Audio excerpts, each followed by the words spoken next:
സ്വർഗ്ഗത്തിലെ കർത്താവ് ഇന്ന് പകൽ നമുക്കായി ദാനമായി തന്ന ഈ വലിയ നിമിഷത്തെ ഓർത്ത് നന്ദിയോടെ ദൈവത്തെ സ്തുതിക്കുന്ന സ്തോത്രം ചെയ്യും. സ്തോത്രം. ഈ 2025 അമ്മകാലിയ ഉപവാസ പ്രാർത്ഥന, ഫസ്റ്റ് ഉപവാസ പ്രാർത്ഥനയാണ് ഇന്ന് പകല് ഇവിടെ നടക്കുന്നത്. സ്തോത്രം. ഈ 2025 വരെയും നമ്മൾ കേട്ട ദൈവത്തിന്റെ വാഗ്ദത്തങ്ങൾ, ദൂതുകൾ, നന്മകൾ, അനുഗ്രഹങ്ങൾ നമ്മുടെ കുടുംബത്തിനകത്ത് നമുക്ക് പ്രാപിക്കുവാൻ കഴിഞ്ഞിട്ടില്ലെങ്കിൽ ഇന്ന് പകൽ അത് പ്രാപിച്ചെടുത്തോണം. സ്തോത്രം. നമ്മൾ ദൈവസന്നിധിയെ ഏൽപ്പിച്ചു കൊടുത്ത് പ്രാർത്ഥിക്കുന്നത് പോലെ ആയിരിക്കും ദൈവം നമുക്ക് ദൈവത്തിന്റെ വാഗ്ദത്തവും ദൂതുകളും ആര് നൽകുന്നത്? കർത്താവ് നമ്മുടെ ജീവിതത്തിനകത്ത് നൽകുന്നത്. സ്തോത്രം. ദൈവത്തിന്റെ വചനത്തിനകത്ത് പറയുന്നു, കർത്താവിന്റെ ശിഷ്യന്മാര് വന്നു അമേകാലിനെ പ്രാർത്ഥിച്ചിട്ട് വിടുതൽ കിട്ടാത്ത ഒരു വിഷയമായപ്പോൾ അവരെ വന്നു യേശുവിന്റെ അടുത്ത് രഹസ്യമായി വന്ന് ചോദിച്ചു. ആ സൗഖ്യമെല്ലാം യേശുവിനെ ചെയ്ത് കഴിഞ്ഞ് വിട്ടയച്ച് കഴിഞ്ഞപ്പോൾ യേശുവിന്റെ അടുത്ത് അവർ രഹസ്യമായിട്ട് വന്ന് ചോദിച്ചു, കർത്താവ് യേശുപ്പച്ച, ഞങ്ങളെയും കൊണ്ട് എന്തായിരുന്നു അത് ചെയ്യാൻ പറ്റാതെ? സ്തോത്രം. അതിനു മുമ്പേ കർത്താവിനോട് അവർക്ക് വന്ന് ചോദിച്ചില്ല. അതിനു മുമ്പേ കർത്താവ് അവരെ ഷൗട്ട് ചെയ്യും. സ്തോത്രം. നിങ്ങളുടെ വിശ്വാസം എവിടെ പോയി? ഞാൻ എപ്പോഴും നിങ്ങളെ കൂടെ ഉണ്ടാവുമോ? സ്തോത്രം. ഞാൻ ഇത്രയും നാൾ നിങ്ങൾ കൂടിരുന്ന് നിങ്ങളെ പഠിപ്പിച്ചിട്ട് എന്താ പ്രയോജനം? ആ രീതിയിൽ അവരെ ഷൗട്ട് ചെയ്ത്. സ്തോത്രം. പക്ഷേ അവര് പോയി കഴിഞ്ഞപ്പോ, എല്ലാം സൗഖ്യം പ്രാപിച്ചു കഴിഞ്ഞപ്പോ ശിഷ്യന്മാർ വന്ന് ചോദിച്ചു, കർത്താവ് യേശുപ്പച്ച, ഇതെന്താ ഞങ്ങളെ കൊണ്ട് ചെയ്യാൻ പറ്റാതെ? കർത്താവ് പറഞ്ഞു, ചില ബാധ ഒഴിയണമെങ്കിൽ ഉപവാസത്തോടും പ്രാർത്ഥനയോടും കൂടി മാത്രമേ കഴിയത്തുള്ളൂ. ഉപവാസം എന്ന് പറഞ്ഞു കഴിഞ്ഞാൽ ചില പ്രതികൂലത്തെ ജയിക്കുവാനുള്ള ശക്തി ആര് തരും? കർത്താവ് നമുക്ക് തരും. ആ ഉപവാസം പൂർണ്ണ ഹൃദയത്തോടെ ദൈവസന്നിധിയിൽ ഇരിക്കുന്ന ഉപവാസത്തിനകത്ത് നിശ്ചയമായി ആര് മറുപടി തരും? കർത്താവ് മറുപടി തരും. ഉപവാസം എന്ന് പറയുന്നത് കർത്താവിനോടൊപ്പം ഇരിക്കുന്നതാണ്. കർത്താവിനോടൊപ്പം ഇരിക്കുന്ന ഉപവാസം ആര് കാണും? കർത്താവ് കാണും. കർത്താവ് കാണും. അതിനകത്ത് മറുപടി ദൈവം തരും. അപ്പോഴേ ഈ വർഷം ദൈവത്തെ നമ്മൾ പ്രാപിക്കേണ്ടതും ഇനി സ്തോത്രമാല ഇത്രയും കാലം നമ്മൾ പ്രാപിച്ചതിനുള്ള ദൈവത്തിന് നന്ദി പറഞ്ഞുകൊണ്ട് ഇനി പ്രാപിക്കേണ്ടതിന് ഇന്ന് പകൽ ഈ ഉപവാസത്തോട് തീരുമാനമെടുക്കണം. ഈ ഉപവാസം എന്റെ കുടുംബത്തിനകത്ത്, എനിക്കും എന്റെ ജീവിതത്തിനകത്തും എന്റെ മുന്നോട്ടുള്ള ഓരോ കാര്യത്തിനകത്തും എന്റെ തലമുറയ്ക്കും എന്റെ ആരോഗ്യത്തിനും എന്റെ ബലത്തിനും ആയുസ്സിനും എനിക്ക് എല്ലാ സന്തോഷങ്ങൾക്കും ഈ ഉപവാസം ഒരു പ്രയോജനമായി തീരും. ഇന്ന് പകൽ അപ്രകാരം വിശ്വസിച്ച് പ്രാർത്ഥിക്കുന്ന ദൈവജനത്തിനകത്ത്, വിശ്വസിച്ച് ഏറ്റെടുക്കുന്ന ദൈവമക്കളുടെ നിശ്ചയമായി യേശുവിന്റെ പകലൊരു മറുപടി തരും. യേശുവിന്റെ അത്ഭുതം ചെയ്യും. യേശുവിന്റെ അത്ഭുതം ചെയ്യുന്നു. പകല് പൂർണ്ണ ഹൃദയത്തോടെ, പൂർണ്ണാത്മാവോടെ, പൂർണ്ണ ശക്തിയോടെ ഇന്ന് പകല് ദൈവസന്നെ ഏറ്റെടുത്ത് പ്രാർത്ഥിച്ചു. ആ ദൈവത്തിന്റെ മഹത്വം ഇന്ന് പകല് വെളിപ്പെടാത്ത ഈ ഉപവാസ പ്രാർത്ഥന എനിക്കും എന്റെ കുടുംബത്തിനൊരു അനുഗ്രഹമാണ്. ഈ ഉപവാസ പ്രാർത്ഥന എനിക്കും എന്റെ കുടുംബത്തിനൊരു വിടുതലാണ്. ഈ ഉപവാസ പ്രാർത്ഥന എനിക്കും എന്റെ കുടുംബത്തിനൊരു അത്ഭുതമാണ്. ഇന്നെന്റെ അത്ഭുതം ചെയ്യാൻ പോവുക. എനിക്കായി ഇറങ്ങി വന്ന് അത്ഭുതം ചെയ്യാൻ പോവുക. ഞാൻ ഒരുക്കപ്പെട്ടാൽ മതി. എന്റെ ദൈവം എന്റെ മേൽ അത്ഭുതം ചെയ്യും. ഇന്ന് പകൽ ഞാനും എന്റെ തലമുറ ഒരുക്കപ്പെടാൻ പോവുക. ഞാനും എന്റെ കുടുംബം ഒരുക്കപ്പെടാൻ പോവുക. ആ ദൈവത്തിന്റെ വാഗ്ദത്തങ്ങളെ പ്രാപിക്കുവാൻ ഇന്ന് പകൽ ദൈവത്തിന്റെ ശക്തി എന്റെ കുടുംബത്തിനകത്ത് വെളിപ്പെടുന്നുണ്ട്. ഞാനും എന്റെ കുടുംബം അത് പ്രാപിക്കാൻ പോവുക. അതിനെതിരെ നിൽക്കുന്ന എല്ലാ ശത്രുക്കളും അടിഞ്ഞുമാറാൻ പോവുക. ദൈവത്തിന്റെ വാഗ്ദത്തങ്ങളെ ഇന്ന് പകൽ കർത്താവ് കൈമാറാൻ പോവുക. വിശ്വസിക്കുന്ന ദൈവജനമേ, ഏറ്റെടുക്കുന്ന ദൈവജനമേ, ഈ ഉപവാസം എനിക്കൊരു വിടുതല. ഈ ഉപവാസം എന്റെ കുടുംബത്തിനൊരു വിടുതല. ഈ ഉപവാസം എനിക്കും എന്റെ കുടുംബത്തിനൊരു വിടുതല. എന്റെ കുടുംബത്തിനകത്ത് വലിയ മാറ്റം നൽകുന്ന ഒരു ഉപവാസമാവാൻ പോവുക. അത്ഭുതം ചെയ്യാൻ പോകുന്ന ഒരു ഉപവാസമാവാൻ പോവുക. എന്റെ തലമുറയ്ക്കകത്ത് ഞങ്ങൾ കണ്ണീരൊഴുക്കി പ്രാർത്ഥിച്ചുകൊണ്ടിരിക്കുന്ന വിഷയത്തിനകത്ത് ദൈവം പറഞ്ഞ ദൈവത്തിന്റെ വാഗ്ദത്തങ്ങൾ, ദൈവം പറഞ്ഞിരിക്കുന്ന ദൈവത്തിന്റെ ദൂതുകൾ ഇതിന്റെ പകരം ഞാനും എന്റെ കുടുംബം പ്രാപിക്കാൻ പോവുക. അതിന് തടസ്സമായി നിൽക്കുന്നതല്ല. ഈ ഉപവാസ പ്രാർത്ഥനയോട് ചിലത് ദൈവം അടിച്ചു മാറ്റിക്കൊണ്ട് ചിലതെന്ന് പകല് പണിയപ്പെടാൻ പോവുക. ആ വാഗ്ദത്തങ്ങൾ പകല് പണിയപ്പെടാൻ പോവുക. ആ ദൂതുകൾ പകല് പണിയപ്പെടാൻ പോവുക. അനുഗ്രഹങ്ങൾ പകല് പണിയപ്പെടാൻ പോവുക. അനുഗ്രഹങ്ങൾ പകല് പണിയപ്പെടാൻ പോവുക. യേശുവിന്റെ നാമത്തിൽ അത് സംഭവിക്കട്ടെ.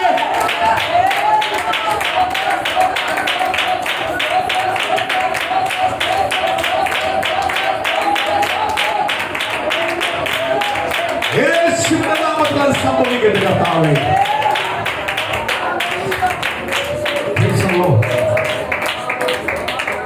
Hallelujah. Hallelujah. Praise the Lord. സ്തോത്രം. പൂർണ്ണമായി ഏറ്റെടുക്കുന്നെങ്കിൽ ആ ദൈവത്തിന്റെ മറുപടിയും അത്ഭുതങ്ങളും ആര് ചെയ്യും? കർത്താവ് ചെയ്തു തരും. സ്തോത്രം. അതിനൊരു മാറ്റവുമില്ല. കർത്താവ് നിശ്ചയമായി ആ അത്ഭുതങ്ങളും അടയാളങ്ങളും നമ്മുടെ ജീവിതത്തിനകത്ത് ചെയ്യും. ഈ 3 ദിവസത്തെ ഉപവാസം നമുക്കൊരു അനുഗ്രഹമായി തീരും. സ്തോത്രം. അതുപോലെ ഈ വർഷത്തിന്റെ ആദ്യത്തെ തിരുമേശയാണ് ഞായറാഴ്ച. അത് നമുക്കൊരു അനുഗ്രഹമായി തീരും. അത് പൂർണ്ണ ഹൃദയത്തോടെ, പൂർണ്ണ ആത്മാവോടെ, പൂർണ്ണ ശക്തിയോടെ അത് ഏറ്റെടുക്കുന്നുവെങ്കിൽ ദൈവം നിശ്ചയമായി അനുഗ്രഹിക്കും. കർത്താവ് നമ്മളോട് പറഞ്ഞിരിക്കുന്ന ഏറ്റവും വലിയ കൽപ്പന എന്ന് പറഞ്ഞാൽ പൂർണ്ണ ആത്മാവോടും പൂർണ്ണ മനസ്സോടും പൂർണ്ണ ശക്തിയോടും കർത്താവ് യേശുവിനെ സേവിക്കുവാനാണ് കർത്താവ് പറഞ്ഞിരിക്കുന്നത്. അപ്പൊ പൂർണ്ണ ആത്മാവോട് ഞാൻ കർത്താവിനെ, എന്റെ പൂർണ്ണ മനസ്സോട് ഞാൻ കർത്താവിനെ സ്നേഹിക്കുന്നുവെങ്കിൽ ഞാൻ കർത്താവിനെ അനുസരിക്കും, കർത്താവിനെ ഭയപ്പെടും, കർത്താവ് പറയുന്ന വാക്കുകൾക്ക് വില കൊടുക്കും. ഞാൻ പൂർണ്ണ ആത്മാവോടെ, പൂർണ്ണ ശക്തിയോടെ, പൂർണ്ണ മനസ്സോടെ, പൂർണ്ണ ഹൃദയത്തോടെ കർത്താവിന് വേണ്ടി നിൽക്കുന്നുവെങ്കിൽ നിശ്ചയമായി കർത്താവ് പറയുന്നത് ആര് കേൾക്കും? നമ്മൾ കേൾക്കും. കർത്താവ് പറഞ്ഞിരിക്കുന്ന ഒന്നാമത്തെ വാക്യം അതാ, നിന്റെ ദൈവമായ കർത്താവിനെ പൂർണ്ണ ഹൃദയത്തോടെ, പൂർണ്ണ മനസ്സോടെ, പൂർണ്ണ ആത്മാവോടെ അമികാലി സ്തോത്രം പൂർണ്ണമായി ഏറ്റെടുത്ത് ദൈവത്തിന് വേണ്ടി ജീവിക്കുന്ന ദൈവമക്കളെയാണ് ആർക്ക് വേണ്ടത്? കർത്താവായ യേശുവിന് വേണ്ടത്. സ്തോത്രം. അപ്പൊ നമ്മൾ ഇറങ്ങുമ്പോൾ കർത്താവിന് വേണ്ടി പൂർണ്ണ ഹൃദയത്തോടെ ഇറങ്ങണം. പൂർണ്ണ ഹൃദയത്തോടെ ഇറങ്ങണം. പൂർണ്ണ ഹൃദയമില്ലാതെ കർത്താവിന് വേണ്ടി ഇറങ്ങിക്കഴിഞ്ഞാൽ ദൈവത്തിന്റെ വാഗ്ദത്തവും നന്മയും അനുഗ്രഹവും ആർക്ക് പ്രാപിക്കാൻ പറ്റത്തില്ല? ദൈവമക്കളായ നമുക്ക് പ്രാപിക്കുവാൻ പറ്റത്തില്ല. പ്രാപിക്കണമെങ്കിൽ എന്ത് ചെയ്യണം? പൂർണ്ണ ഹൃദയത്തോട് ഇറങ്ങണം. സ്തോത്രം. ഇന്ന് ഉപവാസത്തിന്റെ 1-ാം ദിവസത്തിനകത്ത് നമ്മൾ എടുക്കാൻ പോകുന്ന വിഷയം യോനയുടെ പുസ്തകമാണ്. ആ യോനയുടെ പുസ്തകത്തിന്റെ 1-ാം അധ്യായം മുതലാണ് നമ്മൾ വായിക്കുന്നത്. അതിനുമുമ്പേ യോന ഒരു ഉപവാസത്തിരിക്കുന്ന ഒരു ദൈവപൈതല് എപ്പോഴും ഒരു ഗുണപാഠമായിട്ട് ചിന്തിക്കേണ്ട വിഷയമാണ് യോനയുടെ ചിന്ത. ഒരു ദൈവത്തിന്റെ പൈതലായി കഴിഞ്ഞാൽ എന്താണ് ചെയ്യേണ്ടതെന്ന് ദൈവം നമ്മളെ വ്യക്തമായിട്ട് അതിനകത്ത് പഠിപ്പിച്ചു തരുന്ന ഒരു ഗുണപാഠമുള്ള ഒരു പുസ്തകമാണ് യോനയുടെ പുസ്തകം. സ്തോത്രം. അതുപോലെ ഏത് പാപികൾക്കും ഏത് വ്യക്തികൾക്കും ദൈവത്തോട് അടുക്കുവാൻ പറ്റും. യഥാർത്ഥമായി മാനസാന്തരപ്പെട്ട പാപം ഏറ്റു പറഞ്ഞാൽ അത് യഥാർത്ഥമായിട്ട് ആര് ക്ഷമിക്കും? കർത്താവ് ക്ഷമിക്കും, കർത്താവ് ചേർത്ത് പിടിക്കും. അതിന്റെ ഏറ്റവും വലിയൊരു ഭാഗമാണ് യോനയുടെ പുസ്തകം. സ്തോത്രം. യോനയുടെ ചരിത്രം നമ്മൾ പഠിക്കുമ്പോൾ യോന ദൈവമായിട്ടുള്ള ബന്ധം എങ്ങനെയായിരുന്നു, ഒരു ദൈവപൈതൽ ദൈവമായിട്ട് എങ്ങനെയാ ബന്ധം ഉണ്ടാവേണ്ടത്, ദൈവം എന്ത് പറഞ്ഞാലും ഒരു ദൈവപൈതൽ അനുസരിക്കണം, അനുസരിക്കാതെ ഒരു ദൈവപൈതലിന് പോവാൻ കഴിയത്തില്ലെന്ന് വ്യക്തമായിട്ട് നമ്മളെ പഠിപ്പിക്കുന്ന ഒരു ഭാഗമാണ് യോനയുടെ പുസ്തകം. സ്തോത്രം. യോനയുടെ ഭാഗത്തിലേക്ക് കയറുന്ന മുമ്പേ ഞാൻ ഒരു വേറൊരു ഭാഗം സംസാരിച്ചിട്ട് നമുക്ക് യോനയുടെ ഭാഗത്തിലേക്ക് വരാം. സ്തോത്രം. യോന സുവിശേഷം 3-ാം അധ്യായത്തിന്റെ 1-ാം വാക്യം മുതൽ ഒരാൾക്കത് വായിക്കാം.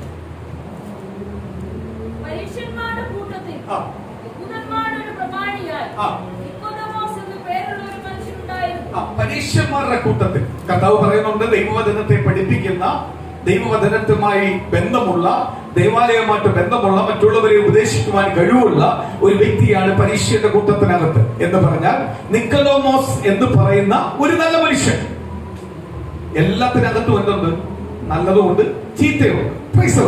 നല്ല മനുഷ്യൻ. യഥാർത്ഥമായി നല്ല മനുഷ്യൻ എന്ന് പറഞ്ഞാൽ ആരാ? യഥാർത്ഥ നല്ല മനുഷ്യൻ ആരാ? കർത്താവിനെ അറിഞ്ഞ് ജീവിക്കുന്നവനെയാണ് നല്ല മനുഷ്യൻ എന്ന് പറയുന്നത്. കർത്താവിനെ മനുഷ്യൻ എന്ന് പറയാൻ പറ്റും? കർത്താവ് മനുഷ്യന്റെ മേലില്ല, ദൈവമാണ്. അപ്പൊ യഥാർത്ഥമായ നല്ലവൻ. ഇപ്പൊ ഞാനൊരു കാര്യം, ഒരു ഉപദേശം ഞാൻ നിങ്ങളോട് പറയട്ടെ. കഴിഞ്ഞ ദിവസം ഒരു ദൈവാസനോട് പറഞ്ഞു, എല്ലാ സഭയും പെന്തിക്കോസല്ല. എല്ലാ സഭയും പെന്തിക്കോസല്ല.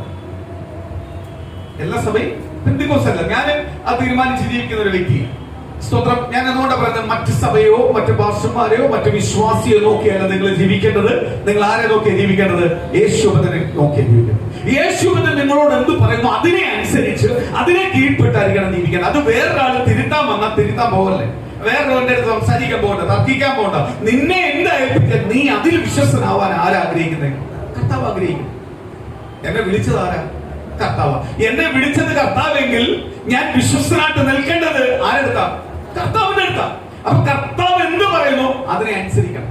അപ്പോൾ ദൈവം പറഞ്ഞു, ദൈവത്തിന് വേണ്ടി ഇറങ്ങി തിരിച്ചവർക്ക് പെന്തിക്കോസ് എന്നൊരു പേരായി. പെന്തിക്കോസ് സഭയ്ക്കകത്ത് ദൈവത്തിന് വേണ്ടി ഇറങ്ങി തിരിച്ച് രക്ഷിക്കപ്പെട്ട് സ്നാനപ്പെട്ട് ക്രിസ്തുവിന് വേണ്ടി ഇറങ്ങി തിരിച്ച് ക്രിസ്തുവിന് വേണ്ടി ജീവിക്കുന്ന ഒരു ദൈവക്കൂട്ടത്തിനെയാണ് പെന്തിക്കോസ് എന്ന് പറയുന്നത്. എന്ന് പറഞ്ഞ് എല്ലാ പെന്തിക്കോസ് അല്ല, എല്ലാ പാസ്റ്റർമാരല്ല, എല്ലാ വിശ്വാസികളല്ല, എല്ലാ വിശ്വാസികളല്ല. എഴുതി വെച്ചേക്കോ, എന്തു പറയുക, പെന്തിക്കോസ് സഭയെന്ന് എഴുതി വെച്ചു. എല്ലാ സഭയ്ക്കകത്തും പെന്തിക്കോസ് സഭയെന്ന് എഴുതിയിട്ടുണ്ട്. അല്ലെങ്കിൽ അവര് പുറത്ത് ചോദിക്കുമ്പോൾ ഞങ്ങൾ പെന്തിക്കോസുകാരാന്ന് പറയുന്നുണ്ട്, പെന്തിക്കോസുകാരാന്ന് പറയുന്നുണ്ട്. പക്ഷെ എന്തില്ല, അവര് പെന്തിക്കോസ് ആവണമെങ്കിൽ ഈ കൽപ്പന പ്രകാരം കർത്താവ് എന്തു പറയുന്നു ആ ദൈവത്തിന്റെ അരുളപ്രകാരം ജീവിക്കുന്നവനാണ് യഥാർത്ഥ പെന്തിക്കോസ്. അത് ലോകമല്ല തരുന്നത്. ആരാ തരുന്നത് ആ സർട്ടിഫിക്കറ്റ്? കർത്താവ് തരുന്നത്, ഇല്ലയോ? സ്വത്രം ഞാൻ പറഞ്ഞ 100% അതാണ് എന്ന് പറഞ്ഞാൽ ഞാൻ യഥാർത്ഥമായി പെന്തിക്കോസ് ആയിട്ടില്ല. പെന്തിക്കോസ് ആവാൻ വേണ്ടി ഓടിക്കൊണ്ടിരിക്കുക, ഞാൻ ഓടിക്കൊണ്ടിരിക്കുക, എന്റെ സഭ ഓടിക്കൊണ്ടിരിക്കുക, അത് ആവണേന്ന് പറഞ്ഞ് ഓടിക്കൊണ്ടിരിക്കുക. അപ്പൊ പെന്തിക്കോസ് സഭ ഏതാണ്? അപ്പോൾ സഭ പ്രവൃത്തിക്കകത്ത് 2-ാം അധ്യായത്തിനകത്ത് ഒരു സഭ പൊങ്ങുന്നുണ്ട്. കർത്താവ് ക്രൂശിക്കപ്പെടുന്ന മുമ്പേ കർത്താവ് അവർക്ക് പഠിപ്പിച്ചു കൊടുത്ത ഒരു സഭ, ആ ക്രൂശിക്കപ്പെടുന്ന മുമ്പേ അവരെ പഠിപ്പിച്ചതും ക്രൂശിൽ നിന്ന് ഉയർത്തെഴുന്നേറ്റത് അവർ കാണുകയും കേൾക്കുകയും പഠിച്ചതുമായ ഒരു സഭ, ഒരു ദൈവശക്തിയുള്ള ഒരു സഭ എഴുന്നേൽക്കുന്നുണ്ട്. അതാണ് പെന്തിക്കോസ് സഭ. ആ പെന്തിക്കോസ് സഭ ആവാൻ വേണ്ടിയാണ് നമ്മൾ ഓടുന്നത്. നമ്മളാണോ? നമുക്ക് ചങ്കൂറ്റോട്ട് പറയാൻ പറ്റുമോ? ആണെന്ന് ചങ്കൂറ്റോട്ട് പറയുമ്പോൾ നമ്മളെ പാവം പുറത്തു വരും, നമുക്ക് ചോദിച്ചതുമായിട്ട് പാവം വരും. അപ്പൊ നമുക്കെല്ലാം എന്തുണ്ട്? കുറവുകളുണ്ട്. കർത്താവായ യേശുവിനെ അതുകൊണ്ടാ പറഞ്ഞത്, ശിഷ്യന്മാരെ ഒന്നും നോക്കണ്ട, സഭയെ നോക്കണ്ട, വ്യക്തിയെ നോക്കണ്ട, എന്നെ നോക്കി ഓടിയാൽ മതി. അപ്പൊ നമ്മൾ ആരെ നോക്കി ഓടേണ്ടത്? ആരെ നോക്കി ഓടണം? കർത്താവായ യേശുവിനെ നോക്കി ഓടിക്കണം. യേശുവിനെ നോക്കി ഓടിക്കണം. യേശുവിനെ നോക്കിക്കോണം. നിന്റെ വിഷയമേ അല്ല മറ്റൊന്നും. കർത്താവ് പറയുന്ന സദൂക്കരും പരീക്ഷന്മാരും മഹാപുരോഹിതന്മാരും ഇവര് പറയുന്ന വാക്കിനെ അനുസരിച്ചോ, വാക്ക് മൊത്തവും ബൈബിളാണ്, വചനമെടുത്ത് അവരെ പോലെ നിങ്ങൾ ആവരുത്. അവരുടെ പ്രവൃത്തി പ്രകാരം നിങ്ങൾ പോയാൽ നിങ്ങളുടെ വിശ്വാസത്തെ നിങ്ങൾ പുറത്തു പോകും. പക്ഷെ അവരുടെ വാക്കനുസരിച്ച് നിങ്ങൾ ഏറ്റെടുത്തോണം. ദൈവവചനമാണെങ്കിൽ ഏറ്റെടുത്തോണം, ആ വചനം ദൂതുമാണെങ്കിൽ ഏറ്റെടുത്തോണം. ആ ദൂതായിരിക്കും നിങ്ങളെ എന്ത് ചെയ്യുന്നത്? അനുഗ്രഹത്തിലേക്ക് കൊണ്ടുവന്ന് കർത്താവുമായിട്ട് കൊണ്ടുവരും. അവരുടെ പ്രവൃത്തി അവരിത് പറഞ്ഞിട്ട് അവർ കാണിക്കുന്ന ദൈവത്തിന്റെ പുറമേ പോയി കഴിഞ്ഞാൽ നമ്മളെല്ലാം എന്ത് ചെയ്യും? തകർന്നു പോകും. സ്തോത്രം. ഒരു ഉദാഹരണം പറഞ്ഞാല്, സ്തോത്രം, എന്റെ പേര് നല്ലവൻ വിട്ട്, നല്ലവൻ എന്ന് പറഞ്ഞാൽ നല്ലവൻ, നല്ല ആള്. എന്റെ പേരിട്ടേക്കോ നല്ലവൻ. നല്ലവൻ ആണ് എന്റെ പേര്. എന്റെ പേരെന്തുവാ? നല്ലവൻ. എന്റെ പ്രവൃത്തി എല്ലാം തിന്മയും. ആ നല്ലവന്റെ പേരുമായിട്ട് എനിക്ക് ബന്ധമുണ്ടോ? പെന്തിക്കോസ് എന്ന് പറഞ്ഞു കഴിഞ്ഞാൽ യഥാർത്ഥ ദൈവത്തിന്റെ പൂർണ്ണ ഹൃദയത്തോടെ, പൂർണ്ണ മനസ്സോടെ, പൂർണ്ണ ശക്തിയോടെ ദൈവത്തെ സേവിക്കുന്ന, ദൈവത്തെ അനുസരിക്കുന്ന ദൈവജനത്തിനുള്ള പേരാണ് പെന്തിക്കോസ്. അപ്പൊ എന്റെ പെന്തിക്കോസ് എന്റെ സഭയുടെ ഫ്രണ്ടിൽ എഴുതി വെച്ചെന്ന് പറയേണ്ട കാര്യമില്ല. എന്ത് വേണം? എന്റെ ജീവിതവുമായിട്ട് അതെന്ത് ചെയ്യണം? ഒരാഴമായി ബന്ധം ഉണ്ടാവും. ബന്ധം ഉണ്ടാവും. സ്തോത്രം. ബന്ധം ഉണ്ടാവണം. ബന്ധം ഉണ്ടെങ്കിലേ പ്രയോജനമുള്ളൂ. അതുകൊണ്ട് ഈ കാലഘട്ടത്തിൽ സ്വന്തം പറയുന്നവരെ അല്ല ദൈവത്തിന് വേണ്ടത്. ദൈവത്തിന് വേണ്ടത് ജീവിക്കുന്നവരെയാണ് വേണ്ടത്. ദൈവത്തിന് ജീവിക്കുന്നവരെയാണ് വേണ്ടത്. ലോകത്തിന് പറയുന്നവരെ മതി. ചിലവർക്ക് മെസ്സേജ് മാത്രം മതി. മെസ്സേജ് മാത്രം കേട്ടിരിക്കും. ഞാനൊരു കാര്യം ചോദിക്കട്ടെ, ഒരു ഇല ഇട്ടു, എനിക്ക് വേണ്ടി ഫുഡ് ഒരുക്കി, ഫുഡ് വിളമ്പി, ആ ഫുഡ് ഞാൻ കഴിച്ചു തീർന്നാലേ ഇനിയും എനിക്ക് കഴിക്കാൻ പറ്റുമെന്ന് അറിയത്തുള്ളൂ. ഇത് കഴിക്കാതെ എനിക്ക് പറയാൻ പറ്റൂ? സ്തോത്രം. ചിലവര് ഫുഡ് കൊണ്ടുവന്ന് കല്യാണത്തിനെല്ലാം വിളമ്പോഴ് നമ്മൾ രണ്ട് കവി ഇടുമ്പോഴ് നമ്മൾ പറയും മതിയെന്ന്.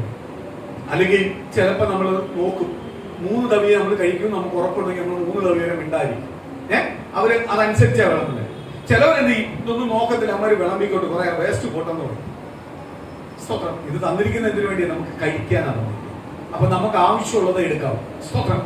ദൈവം നമുക്ക് ആഹാരം തന്നു. ഈ ആഹാരം കഴിക്കുന്നുമ്പേ ഇനിയും കൊണ്ടുവരട്ടെന്ന് പറയാൻ പറ്റും? ഇത് കഴിച്ചു കഴിഞ്ഞിട്ട് നമ്മൾ വിളിച്ചാൽ അവർ വരും. അവിടെ ഒരുക്കി വെച്ചിട്ടുണ്ട്, നമുക്ക് തരാനാ വെച്ചേക്കുന്നത്. കഴിച്ചു കഴിഞ്ഞിട്ട് നമ്മൾ വിളിച്ചാൽ അവർ വരും, വിളമ്പി തരും. അതനുസരിച്ച് നമുക്ക് കഴിക്കാൻ പറ്റും. ഇന്ന് ദൈവവചനം ഇതേപോലെ എല്ലാ സഭയ്ക്കകത്തും ദൈവമക്കളുടെ പേരും വചനം നിറഞ്ഞിരിക്കുക. പക്ഷെ എന്ത് ചെയ്യുന്നില്ല? വചനം ദഹിക്കുന്നില്ല, വചനം ക്രിയ ചെയ്യുന്നില്ല, വചനം പ്രവർത്തിക്കുന്നില്ല. ഈ ആഹാരം കഴിച്ചത് എന്തിനു വേണ്ടി? എങ്ങനെ ഇരിക്കാനാണോ? വയർ ഉയർത്തിരിക്കാനാണോ? ഒരു 2 മണിക്കൂറെല്ലാം കഴിയുമ്പോൾ വയറെന്ത് ചെയ്യണം? പതുക്കെ ചൊട്ടണം. വിശപ്പ് പിന്നെയും വരണം. ഇത് ദഹിക്കണം. അല്ലെങ്കിൽ ഈ ആഹാരം കൊണ്ട് ഒരു പ്രയോജനമില്ല. വീർത്തിരുന്നിട്ട് പ്രയോജനമുണ്ടോ? വീർത്തിരുന്നിട്ട് പ്രയോജനമുണ്ടോ? പ്രയോജനമില്ല. വീർത്തിരുന്നിട്ട് ഒരു പ്രയോജനമില്ല. എന്ത് ചെയ്യണം? ദഹിക്കണം. അപ്പൊ വചനം ഇതേപോലെ, വചനം കുറെ കേട്ട അറിവ് കൊണ്ട് ഭയങ്കര അറിവാ. സംസാരിച്ചാൽ അങ്ങോട്ട് വചനം സംസാരിക്കാൻ നിന്ന ഭയങ്കര അറിവാ. ഒരു കാര്യമില്ല. ഈ വചനത്തിന്റെ അറിവിനനുസരിച്ച് നിന്റെ ജീവിത ശൈലികൾ, നിന്റെ കുടുംബത്തിന്റെ രീതികൾ മാറുമ്പോഴാണ് ഈ വചനം നിനക്ക് എന്ത് ചെയ്യുന്നേ? പ്രയോജനപ്പെടും. അതേപോലെ കേട്ട ദൈവം വചനം എന്ത് ചെയ്യണം? ദഹിക്കണം, ദഹിക്കണം, ദഹിക്കണം. ചിലപ്പോ നമ്മൾ വയറ് വീർത്തല്ല ഇരുന്നിട്ട് നമുക്ക് കിടക്കാൻ തോന്നുന്നില്ല, കിടക്കാനും തോന്നും, പക്ഷെ കിടന്നു കഴിഞ്ഞാൽ പണിയാ. എന്ത് ചെയ്യണം? അങ്ങോട്ടും ഇങ്ങോട്ടും എല്ലാം നടക്കും. വയറിച്ചിട്ട് കൂടിപ്പോയാൽ കഴിഞ്ഞാൽ എന്ത് ചെയ്യും? അങ്ങോട്ടും എല്ലാം നടക്കും. നമുക്ക് ഭയങ്കര ഒരു വീർപ്പുമുട്ടല്ല. ഇത് ദഹിക്കുന്നവരെ ഒരു വീർപ്പുമുട്ടല്ല. അതേപോലെ ഇന്ന് വചനം കേട്ടിരിക്കുന്ന, വചനം കൊണ്ട് നിറഞ്ഞിരിക്കുക, ഇത് വീർപ്പുമുട്ടല്ല. പക്ഷെ ഇത് അവർക്ക് പ്രയോജനപ്പെടുന്നില്ല. പ്രയോജനപ്പെടണമെങ്കിൽ എന്ത് ചെയ്യണം? ഇത് അവർക്ക് എന്ത് ചെയ്യണം? ദഹിക്കണം, ദഹിക്കണം, ദഹിക്കണം. ഞാൻ ഒരു കാര്യം പറയാം. പുതിയ നിയമത്തിനകത്ത്, പുതിയ കാലഘട്ടത്തിനകത്ത് ഒരു കാര്യം പറയാം. നമ്മളൊരു ദേവദാസനെ സ്തോത്രമാലിയ തെറ്റ് വന്നിട്ടുണ്ടെങ്കിൽ, ഒരു സഭയ്ക്കകത്ത് ഒരു തെറ്റ് വന്നിട്ടുണ്ടെങ്കിൽ, വചനപ്രകാരം ഒരു തെറ്റായിട്ട് പഠിപ്പിക്കുന്നെങ്കിൽ ആ ദൈവദാസനെ അതിനെ നമുക്ക് പറയാം, ഇത് തെറ്റാണ്, ബൈബിൾ പറയുന്നത് തെറ്റാണെന്ന് പറയാം. പക്ഷെ ആ ദൈവദാസനെ മുൻവിധിക്കാനുള്ള അധികാരം ആർക്കില്ല. അയ്യോ ഇയാൾ നശിച്ചു പോട്ടെ, ഇയാളെ പരിപാടി നശിച്ചു പോട്ടെന്ന് പറയാനുള്ള അധികാരം ആർക്കില്ല? നമുക്കില്ല. നമുക്ക് തെറ്റ് പറയാം. അയ്യോ വചനപ്രകാരം തെറ്റാണല്ലോ ഈ പറയുന്നത്, തെറ്റാ പഠിപ്പിക്കുക. അതുകൊണ്ട് യേശുവിനെ പറഞ്ഞേ, സദൂർക്കരും സ്വന്തം പരിശീലന്മാരും മഹാപുരോഹിതന്മാരും പറയുന്നത് നിങ്ങൾ കേൾക്കുന്നില്ല, എന്തുവാ? വചനമാണ്. പക്ഷേ അവരെ പോലെ നിങ്ങൾ ചെയ്യല്ല, അവരുടെ പ്രവൃത്തി നിങ്ങൾ ഏറ്റെടുക്കല്ലേ. അവര് പറയുന്നത് നിങ്ങൾ കേട്ടു. ദൈവവചനം എവിടെ പറഞ്ഞാലും ദൈവവചനത്തെ നിങ്ങൾ കേട്ടു. പക്ഷെ ദൈവവചനത്തെ കേട്ടാൽ മാത്രം പോരാ, ദൈവവചനം നിങ്ങളെ ഉള്ളതിനകത്ത് എന്ത് ചെയ്യണം? ദഹിക്കുകയും ചെയ്യണം. ദഹിച്ചാലേ നിങ്ങൾക്ക് അത് എന്ത് ചെയ്യാൻ പറ്റൂ? പ്രവൃത്തിയിൽ കൊണ്ടുവരാൻ പറ്റത്തുള്ളൂ. ഇപ്പൊ ഞാൻ ആഹാരം കഴിച്ചിട്ട് വയറ് വീർത്തിരുന്നു കഴിഞ്ഞാൽ എന്റെ ശരീരം കൊണ്ട് ഇത് പ്രയോജനമുണ്ടോ? ഇത് ദഹിച്ചാലേ എന്റെ ശരീരത്തിന് വേണ്ട ഊർജ്ജം എനിക്ക് എന്ത് ചെയ്യത്തുള്ളൂ. ഇതിനകത്ത് നല്ലത് വരും, ചീത്തതെല്ലാം അപ്പുറത്ത് സൈഡിലോട്ട് പോകും. നല്ലതിനെ മാത്രം എന്ത് ചെയ്യും? കർത്താവ് സ്റ്റോർ ചെയ്യും ശരീരത്തിന്. അതിനകത്ത് രോഗിയാക്കുന്നതിന് രോഗത്തിലേക്ക് പോകും. പല രീതിയിലാണ് ശരീരത്തിനകത്ത് ആഹാരം ക്രിയ. അതേപോലെ വചനം നല്ലതെന്ത് ചെയ്യും? നമുക്ക് ക്രിയേറ്റ് ചെയ്യും. ചില വചനത്തിന്റെ അറ്റവും മൂല്യം അറിഞ്ഞിട്ട് കാര്യമില്ല. വചനം മൊത്തമായിട്ട് അറിയണം. മൊത്തമായിട്ട് അറിഞ്ഞാലേ അത് പ്രയോജനപ്പെടുത്തുള്ളൂ. ഇല്ലയോ? സ്തോത്രം. ഇല്ല എങ്കിൽ ഇപ്പൊ ദേവദാസന്മാര്, ഞാൻ തെറ്റുണ്ടെങ്കിൽ നമ്മൾ തെറ്റ് പറയും. ഏത് സഭയിലെ നീ എത്ര വലിയ പ്രബലനാന്ന് പറഞ്ഞാലും ഞാൻ തെറ്റാങ്കിൽ തെറ്റെന്ന് പറയും, തെറ്റാന്ന് പറയും. ഞാൻ പഠിച്ചതും എനിക്ക് മനസ്സിലാക്കി തന്നതും എനിക്ക് വെളിപ്പെടുത്തി തന്ന ദൂതിന് വിരോധമാണെങ്കിൽ ഞാൻ പറയും അത് തെറ്റാന്ന് പറയും. പക്ഷെ അല്ല, എനിക്ക് ഏറ്റെടുക്കേണ്ടതാണെങ്കിൽ ഞാൻ ഏറ്റെടുക്കുകയും ചെയ്യും. ഞാൻ ഒരു ഉദാഹരണം പറഞ്ഞാല്, സ്തോത്രം, ഒരുപാട് തെറ്റുകളുണ്ട്. തെറ്റില്ലെന്നല്ല ഞാൻ പറഞ്ഞത്, തെറ്റുകൾ ഒരുപാട്. കഴിഞ്ഞ ഒരു 2 മാസത്തിന് മുമ്പ് ഭയങ്കര മീഡിയയില് ഭയങ്കര സ്തോത്രം ഏറ്റവും കൂടുതൽ അപവാദപ്പെട്ടുകൊണ്ടിരുന്ന വ്യക്തിയാണ് പാസ്റ്റർ ചിരു ജോർജ്. ഏറ്റവും കൂടുതൽ അപവാദപ്പെട്ടുകൊണ്ടിരുന്നത്. ഞാൻ ഒരിക്കലും ആ അപവാദത്തിനകത്ത്, പുള്ളിയുടെ കുറെ തെറ്റുഭാഗത്തിനകത്തൊന്നും ഞാൻ ശരിയെന്ന് പറയുന്നില്ല. പക്ഷെ പുള്ളി കുറെ കാര്യത്തിനകത്ത് ശരി തന്നെ ചെയ്തേക്കുന്നത്, അതിനകത്ത് ശരി എന്ന് പറയുന്നു. ഞാൻ ഒരിക്കലും പുള്ളിയെ ഒക്കുകയല്ല, ഇതാക്കുകയല്ല. പുള്ളിയെ കുറിച്ച് ഏറ്റവും കൂടുതൽ അപവാദിച്ചു. പുറത്തുള്ള മനുഷ്യനെ അപവാദിക്കാം, പക്ഷെ പുറത്തുള്ളവന്റെ ഫ്രണ്ടിൽ അപവാദിപ്പിക്കുമ്പോൾ സൂക്ഷിച്ചോ. ഞാൻ എന്തെങ്കിലും ഉണ്ടെങ്കിൽ എന്റെ സഭയ്ക്കകത്തേ ഞാൻ പറയത്തുള്ളൂ, ദൈവമക്കളുടെ അടുത്തേ ഞാൻ പറയത്തുള്ളൂ. അല്ലാതെ ജാതികളുടെ ഫ്രണ്ടിൽ പോയിട്ടെന്ന് അദ്ദേഹത്തെ എന്ത് ചെയ്യത്തില്ല, ഞാൻ കുറ്റം വിധിക്കത്തില്ല, തെറ്റു പറയത്തില്ല. കാര്യം ദൈവവചനം പറഞ്ഞിട്ടുണ്ട്, സഭയ്ക്കകത്ത് വിധിക്കാനുള്ള അധികാരം നിങ്ങൾക്കുണ്ട്. പക്ഷെ പുറത്തുള്ളവനെ വിധിക്കാനുള്ള അധികാരം ആർക്കില്ല? നമുക്കില്ല. ദൈവം സൃഷ്ടിച്ച മറ്റുള്ളവനെ വിധിക്കാൻ അധികാരമില്ല. മറ്റുള്ളവന്റെ കാര്യങ്ങളെ, അവന്റെ മറ്റുള്ള കാര്യങ്ങളൊന്നും വിധിക്കാനുള്ള അധികാരം നമുക്കില്ല. പക്ഷെ സഭയ്ക്കകത്ത് ദൈവവചനത്തിനകത്തുള്ള എന്തെങ്കിലും ഉണ്ടെങ്കിൽ അത് വിധിക്കുവാനുള്ള അധികാരം ആർക്കുണ്ട്? സ്തോത്രം. പുള്ളിക്കാരനെ കുറ്റം പറഞ്ഞു. സ്തോത്രം. ഒരു പാസ്റ്ററിന് പുള്ളിയെ പുറമേ കിടന്ന് കുറ്റം പറയുക. പെന്തിക്കോസ്തുകാരുടെ വേണ്ടിയല്ല കുറ്റം പറയുന്നത്, ആരുടെ വേണ്ടിയില്ല? മറ്റുള്ള ജാതികൾക്ക് ജനിക്കാൻ വേണ്ടി പുള്ളിയെ പുറമേ കിടന്ന് അടിച്ചു കുറ്റം പറയും. കഴിഞ്ഞ ദിവസം നോക്കിയപ്പോൾ മൂക്കിൽ കൂടെ 2 കൊടലിട്ട് കിടക്കുന്നു. ഫോട്ടോ മീഡിയ വന്നിട്ടുണ്ട്. പുള്ളിയുടെ മൊബൈൽ നമ്പർ കൊടുത്തിട്ടുണ്ട്, വല്ല സഹായം ചെയ്യണമെങ്കിൽ. കൊല്ലം ഷമീറിന്റെ കാര്യം പറഞ്ഞേ. സ്തോത്രം. അങ്ങനെ കുറ്റം പറയല്ലേ. എന്നിട്ട് കുറെ പാസ്റ്റർമാര് അതുകൊണ്ടൊന്നും അല്ല ഈ രോഗം വന്നത്, അതുകൊണ്ട് തന്നെയാണ് ഈ രോഗം വന്നേ. അത് പച്ചയ്ക്ക് പറയാം, അതുകൊണ്ട് തന്നെ രോഗം വന്നേ. ആവശ്യമില്ലാത്ത കാര്യങ്ങൾ പറയാൻ നിൽക്കല്ലേ. ഒരാളെ ഫാമിലി കാര്യത്തിനകത്തും ആവശ്യമില്ലാത്ത കാര്യത്തിനകത്ത് സംസാരിക്കാൻ നിൽക്കല്ലേ. ദൈവവചനത്തിന് വിപരീതമായ എന്തെങ്കിലും പറഞ്ഞിട്ടുണ്ടെങ്കിൽ അത് തെറ്റാണ് പറയണം. പുള്ളി ഫണ്ട് ചോദിച്ച രീതി തെറ്റായി പോയി. അതാണ് പുള്ളിക്ക് വന്ന വിഷയം. ഇല്ലയോ? ദൈവമക്കള് ദൈവസഭയും കൊടുക്കാതെ പുള്ളിയുടെ കുടുംബസ്വത്തുണ്ടോ? പുള്ളിക്ക് ഫണ്ട് മേടിച്ചും സഭ പണിയാൻ. എല്ലാ സഭയും പണിയുന്നത് ദൈവമക്കളുടെ കൂട്ടായ്മയുടെ സഹകരണത്തിലാണ് സഭ പണിയപ്പെടുന്നത്. പക്ഷെ ചോദിച്ച ചോദ്യത്തിനകത്താണ് എന്ത് വന്നു പോയത്? തെറ്റ് വന്നുപോയത്. ചില വാക്കുകൾ തെറ്റുപോയി. ആവശ്യമില്ലാത്തവരെ വിളിച്ച് കയറ്റി ചോദിച്ചു. അതാണ് പുള്ളിക്ക് വന്ന ഏറ്റവും വലിയ പ്രശ്നം. വിവരമില്ലാത്തവരെ വിളിച്ചെന്ത് ചെയ്തു? ഇത് ചോദിക്കാൻ നിർത്തി. അതാണ് പുള്ളിക്ക് വന്ന ഏറ്റവും വലിയ തെറ്റ്. പുള്ളിക്ക് കൊടുത്ത ജ്ഞാനപ്രകാരം പുള്ളിക്ക്, അതുപോലെ തന്നെ സ്തോത്രമാലയിലെ പ്രവചനമൊന്നും മൊബൈലിലല്ല റെക്കോർഡ് ചെയ്തിട്ട് കേൾപ്പിക്കേണ്ടത്. പ്രവചനം എന്നല്ല പറഞ്ഞാൽ ഏറ്റവും ഭയപ്പെടുന്നതാണ്. അല്ലാതെ ഈ മ്ലേച്ഛമായ ഈ സാധനത്തിനകത്തല്ല പ്രവചനം കേട്ടേണ്ടത്. സ്തോത്രം. അതുപോലെ തെറ്റായി പോയി പുള്ളിക്ക് അവതരിപ്പിക്കുക. ഏത് മനുഷ്യനും എന്തുണ്ടാവും? തെറ്റുകളുണ്ടാവും. പക്ഷെ മുൻവിധിക്കുമ്പോൾ സൂക്ഷിച്ച് വേണം എന്ത് ചെയ്യണ്ടേ? മുൻവിധിക്കണ്ടേ. ഞാൻ ഉറപ്പായിട്ട് പറയാം, ഒരു ദൈവദാസനെ കരയിപ്പിച്ചിട്ടുണ്ടെങ്കിൽ, സ്തോത്രം, എന്നെ കരയിപ്പിച്ചാൽ ഞാൻ സന്തോഷിക്കാറേ ഉള്ളൂ. പലപ്പോഴും ആ സമയത്ത് ഞാൻ വേദനിച്ചാലും കുറച്ച് കഴിയുമ്പോൾ ഞാൻ പോയിരുന്നു പ്രാർത്ഥിക്കും. കാര്യം എന്തുവാ? അവരെ കരയിപ്പിച്ചാലേ എനിക്ക് നന്മ പരത്തുള്ളൂ. ഞാൻ അത് വിശ്വസിക്കുന്നവർ. എന്നെ ഒരാൾ കരയിപ്പിക്കുകയോ, എന്നെ ഒരാൾ മുൻവിധിക്കുകയോ, എന്നെ ഒരാൾ പരിഹസിക്കുകയോ, എന്നെ ഒരാൾ ഏറ്റെടുക്കാതിരിക്കുമ്പോഴാണ് എന്നെ ആരേറ്റെടുക്കുന്നത്? എന്റെ കർത്താവ് ഏറ്റെടുക്കുന്നത്, എന്നെ മാനിക്കുന്നത്, എന്നെ അനുഗ്രഹിക്കുന്നത്. സ്തോത്രം. അതെനിക്ക് ഉറപ്പായിട്ട് ഞാൻ പറയാം. ദൈവം പറയുന്നുണ്ട്, വിശുദ്ധന്മാരെ എന്ത് ചെയ്യട്ടെ? നിങ്ങൾ മുൻവിധിക്കല്ലേ. തെറ്റെന്ന് പറയണം. തെറ്റെന്ന് പറയാൻ നമുക്ക് എല്ലാവർക്കും എന്ത് ചെയ്യുന്നുണ്ട്. പക്ഷെ മുൻവിധിക്കാൻ, ഇവൻ നശിച്ചു പോയിട്ട് ഇങ്ങനെ ഒരിക്കലും പോകത്തില്ല എന്നെല്ലാം പറയാനുള്ള അധികാരം ആർക്കും തന്നിട്ടില്ല. ഞാൻ കഴിഞ്ഞ 2-3 ആഴ്ച മുമ്പ് ഞാൻ പറഞ്ഞ, ഒരു മനുഷ്യൻ ശ്രേഷ്ഠം എണ്ണിക്കോണം. എണ്ണിയില്ല എങ്കിൽ അവൻ എന്ത് ചെയ്യണം? കണക്ക് കൊടുക്കേണ്ടി വരും. ആരെടുത്ത്? ദൈവത്തിന്റെ അടുത്ത് കണക്ക് കൊടുക്കേണ്ടി വരും.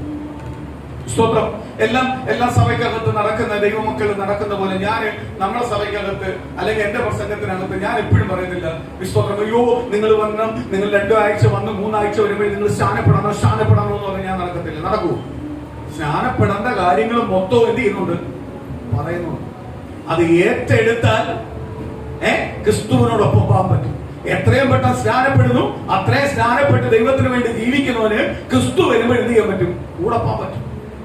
അല്ലെങ്കിൽ ഞാൻ ജീവിച്ചെന്ന് പറഞ്ഞിട്ട് പോകത്തില്ല. കർത്താവ് പറയും, എടാ ഇത്രയും നാൾ നിനക്ക് വചനം കേൾക്കാനുള്ള അവസരം തന്നു, ഇത്രയും നാൾ നിനക്ക് സ്നാനത്തെ കുറിച്ച് ഞാൻ വെളിപ്പെടുത്തി തന്നു, നിന്നെ ഇന്ന സമയത്തെല്ലാം സ്നാനം നിനക്ക് വെളിപ്പെടുത്തിയിട്ടും നീ സ്നാനപ്പെടാതെ ദൈവത്തെ അറിയാതെ മറച്ചു വെച്ചിട്ട് പിന്നെ നിന്നെ ഞാൻ കൊണ്ടുപോകത്തില്ല. കർത്താവ് പറയും, അവസരം തന്നു, നീ എന്താ മാറാഞ്ഞ്? എന്നോട് പറഞ്ഞിരിക്കുന്നത് ഒരാളെ അടിച്ചേൽപ്പിച്ച് ചെയ്യലെന്നാ ബൈബിൾ പറഞ്ഞേക്കുന്നത്. ഒരാളെ ഏറ്റെടുക്കുമ്പോഴാണ് ഞങ്ങൾ എന്താ ചെയ്യേണ്ടത്? യോഹന്നാന്റെ അടുത്ത് ഓടി വന്ന് കുറെ പേര് വന്ന് വെച്ചു, ഞങ്ങൾ എന്താണ് ചെയ്യേണ്ടത്? നിങ്ങൾക്ക് തെറ്റില്ല എങ്കിൽ, നിങ്ങൾക്ക് പാപമോചനം നിങ്ങളുടെ ഉള്ളത്തിനകത്തുണ്ടെങ്കിൽ പാപമോചനം തരുന്ന ഒരു ക്രിസ്തു കൊണ്ട് ആ ക്രിസ്തുവിനെ നിങ്ങൾ വായാൽ ഏറ്റുപറഞ്ഞ് സ്നാനപ്പെട്ട് നിങ്ങൾ ദൈവത്തിന്റെ മക്കളായി. അതാ ബൈബിൾ പഠിപ്പിക്കുന്നത്. ആമേൻ. ഷണ്ണൻ ഫിലിപ്പോസിന്റെ അണ്ണനും കടന്നുപോയി. ഷണ്ണൻ ദൈവവചനം എന്നും കേൾക്കുന്ന ആളാ. ഈ സ്നാനത്തെ കുറിച്ച് അണ്ണ കേട്ടത്, ഈ ക്രിസ്തുവിനെ കുറിച്ച് അണ്ണ കേൾക്കുന്നത്. ഉടനെ എന്ത് ചെയ്തു? ഫിലിപ്പോസിനോട് ചോദിച്ചു. ഫിലിപ്പോസ് ഉടനെ കാര്യങ്ങളെല്ലാം പറഞ്ഞു കൊടുത്തു, ക്രിസ്തുവിനെ കുറിച്ച് പറഞ്ഞു കൊടുത്തു, സ്നാനത്തെ കുറിച്ച് പറഞ്ഞു കൊടുത്തു. ഉടനെ ഫിലിപ്പോസ് എന്ത് ചെയ്തു? ഫിലിപ്പോസിന്റെ അണ്ണനും ഇങ്ങനെ വരുമ്പോ വെള്ളം കണ്ടപ്പോ ഷണ്ണൻ പറഞ്ഞു, എനിക്ക് സ്നാനപ്പെടുന്ന തടസ്സമുണ്ട്. സ്നാനപ്പെടാം. നീ ഓക്കെയാണോ? കേട്ട വചനം ഓക്കെയാണോ? നീ തെരഞ്ഞെടുത്ത വചനം ഓക്കെയാണോ? എന്ത് ചെയ്യണം? സ്നാനപ്പെടാം. അവൻ സ്നാനപ്പെട്ട് അവൻ സന്തോഷമുള്ളവനായിട്ട് മടങ്ങിപ്പോയി. അപ്പോൾ സ്നാനം എന്ന് പറയുന്നത്, സ്തോത്രം, നമുക്ക് പറയാൻ പറ്റും, അയച്ചേപ്പിക്കാൻ. ഞാൻ എന്റെ സഭയ്ക്കകത്ത് ആരോടും ഞാൻ പറയാറില്ല സ്നാനപ്പെടണം. എല്ലാ സഭയിലും എല്ലാവരും ഞാൻ സ്തോത്രം എപ്പോഴും ഞാൻ പറയും, സ്നാനപ്പെടാറായി കേട്ടോ, സ്നാനപ്പെടണം. സ്തോത്രം. ഞാൻ എന്ത് ചെയ്യും? ആ സ്നാനപ്പെടാനവർക്ക് ഇരുന്ന് പ്രാർത്ഥിക്കാറുണ്ട്. കണ്ണുനീരൊക്കെ എന്താ കർത്താവേ, അവരുടെ ഹൃദയം തുറക്കട്ടെ, അവരേറ്റു പറയട്ടെ. കാര്യം എന്തുവാ? ചുമ്മാ പിടിച്ച് സ്നാനപ്പെടുത്തി കഴിഞ്ഞിട്ട് സ്നാനത്തിനോട് പേരുദോഷം ഉണ്ടാക്കുന്ന ജീവിതമാണെങ്കിൽ സ്നാനപ്പെടുത്തിയിട്ട് കാര്യമുണ്ടോ? ഉണ്ടോ? എനിക്ക് എന്തായാലും ഇവിടെ റെക്കോർഡ് എഴുതി വെക്കണ്ട. 1000 പേരെ ഞാൻ സ്നാനപ്പെടുത്തിയെന്നൊന്നും എനിക്ക് റെക്കോർഡ് എഴുതി വെക്കണ്ട. സ്നാന ശുശ്രൂഷയെന്ന് സ്തോത്രം അന്നും അപ്പോസ്തലന്മാര് ദൈവത്തിന്റെ അറിവുള്ള ജ്ഞാനമുള്ള അപ്പോസ്തലന്മാര് മാറിയായിരുന്നത്. സ്നാനത്തെ കൊണ്ട് പ്രസംഗിക്കത്തുള്ളൂ, അവർ സ്നാനപ്പെടുത്താൻ നിൽക്കത്തില്ല. കാര്യം എന്തുവാ? നാളെ അവർ കണക്ക് പറയണം. 1000 പേരെ ഞാൻ സ്നാനപ്പെടുത്തിയിട്ടായിട്ട് ഇപ്പൊ 1000 പേര് എന്ത് ചെയ്യുന്ന എന്റെ അടുത്ത് ചോദിച്ചാൽ എന്ത് ചെയ്യും? എന്തെന്ന് ചോദിച്ചാൽ എന്ത് ചെയ്യും? ദൈവത്തിന് വേണ്ടി ഇറങ്ങി തിരിച്ചിട്ട് ദൈവമായിട്ട് ജീവിതമില്ലെങ്കിൽ എന്ത് ചെയ്യും? പോയില്ലയോ? സ്തോത്രം. അപ്പൊ സ്നാനത്തെ കുറിച്ച് എല്ലാ ആഴ്ചയിലും ക്ലാസ്സുകളുണ്ട്. ഇവിടെ ഞാൻ പുറവേ കിടന്ന ഒരു കാര്യം നിങ്ങളോട് പറയുന്നില്ല. കാര്യം ഇവിടെ പറയുന്ന കാര്യങ്ങളെല്ലാം കേൾക്കേണ്ട രീതി കേൾക്കുന്നെങ്കിൽ, ഏറ്റെടുക്കേണ്ട രീതി ഏറ്റെടുക്കുന്നെങ്കിൽ നിങ്ങൾക്ക് ചെയ്യാൻ പറ്റും. ഇല്ലയോ? അത് ചെയ്യാനല്ലേ പറഞ്ഞിരുന്നേ. അത് ഞാൻ വീണ്ടും വീണ്ടും എപ്പോഴും നിങ്ങളോട് സ്പെഷ്യലായിട്ട് നിന്ന് നിങ്ങൾക്ക് ഓരോരുത്തരെ വിളിച്ചു നിർത്തി അത് പറയേണ്ട കാര്യമുണ്ടോ? പറയാനുമില്ല. സ്തോത്രം, പ്രയോജനമില്ല. അതുകൊണ്ടാണ് പറയാത്തത്. അത് എന്ത് ചെയ്യണം? അവരുടെ ഉള്ളി കത്തണം. എന്തുകൊണ്ട്? സ്തോത്രം. ആരുടെ ഇനി ഞാൻ എന്തിനു വേണ്ടിയാണ് ഇനി ഞാൻ ജീവിക്കുന്നത്? എന്തിനു വേണ്ടിയാണ് ഞാൻ ഇങ്ങനെ പോകുന്നത്? ഇങ്ങനെ പോയിട്ട് എന്താ അർത്ഥം? എന്താണ് എന്നെ കുറിച്ച് ദൈവത്തിന്റെ പദ്ധതി? എന്നെ കുറിച്ച് ദൈവത്തിന്റെ പ്ലാൻ എന്തുവാ എന്ന് അവരോട് ദൈവത്തോട് ചോദിക്കാൻ തുടങ്ങുമ്പോ ദൈവം അവർക്ക് വെളിപ്പെടുത്തി തരും. ഞാൻ മാറിയേ പറ്റൂ, ഞാൻ വീണ്ടും ജനിച്ചേ പറ്റൂ, ഞാൻ വീണ്ടും സ്തോത്രം ദൈവത്താൽ ഒരുക്കപ്പെട്ടേ പറ്റൂ. പരീക്ഷന്മാരുടെ കൂട്ടത്തിൽ നിക്കോദോമസ് എന്ന് പറയുന്ന വ്യക്തി ആരടുത്ത് വരുവാ? യേശുവിന്റെ അടുത്ത് വരുവാ. കാര്യം എന്തുവാ? അവൻ ഉപദേശിക്കുന്നവനാ, അവൻ ഉപദേഷ്ടാവാ, പല കാര്യങ്ങളും പഠിപ്പിച്ചു കൊടുക്കുന്നവനാ. പക്ഷേ അവന് മനസ്സിലായി അവൻ പഠിപ്പിച്ചു കൊടുക്കുന്ന രീതി അല്ല ഇനി പോകേണ്ടത്, ഇതിനപ്പുറത്ത് വേറെ ഉണ്ട്. ആരടുത്ത് വരണം? യേശുവിന്റെ അടുത്ത് വരണം. യേശു പറയുന്നത് അനുസരിക്കണം. അടുത്ത വാക്യം വായിക്കാം, പെട്ടെന്ന് വായിക്കാം.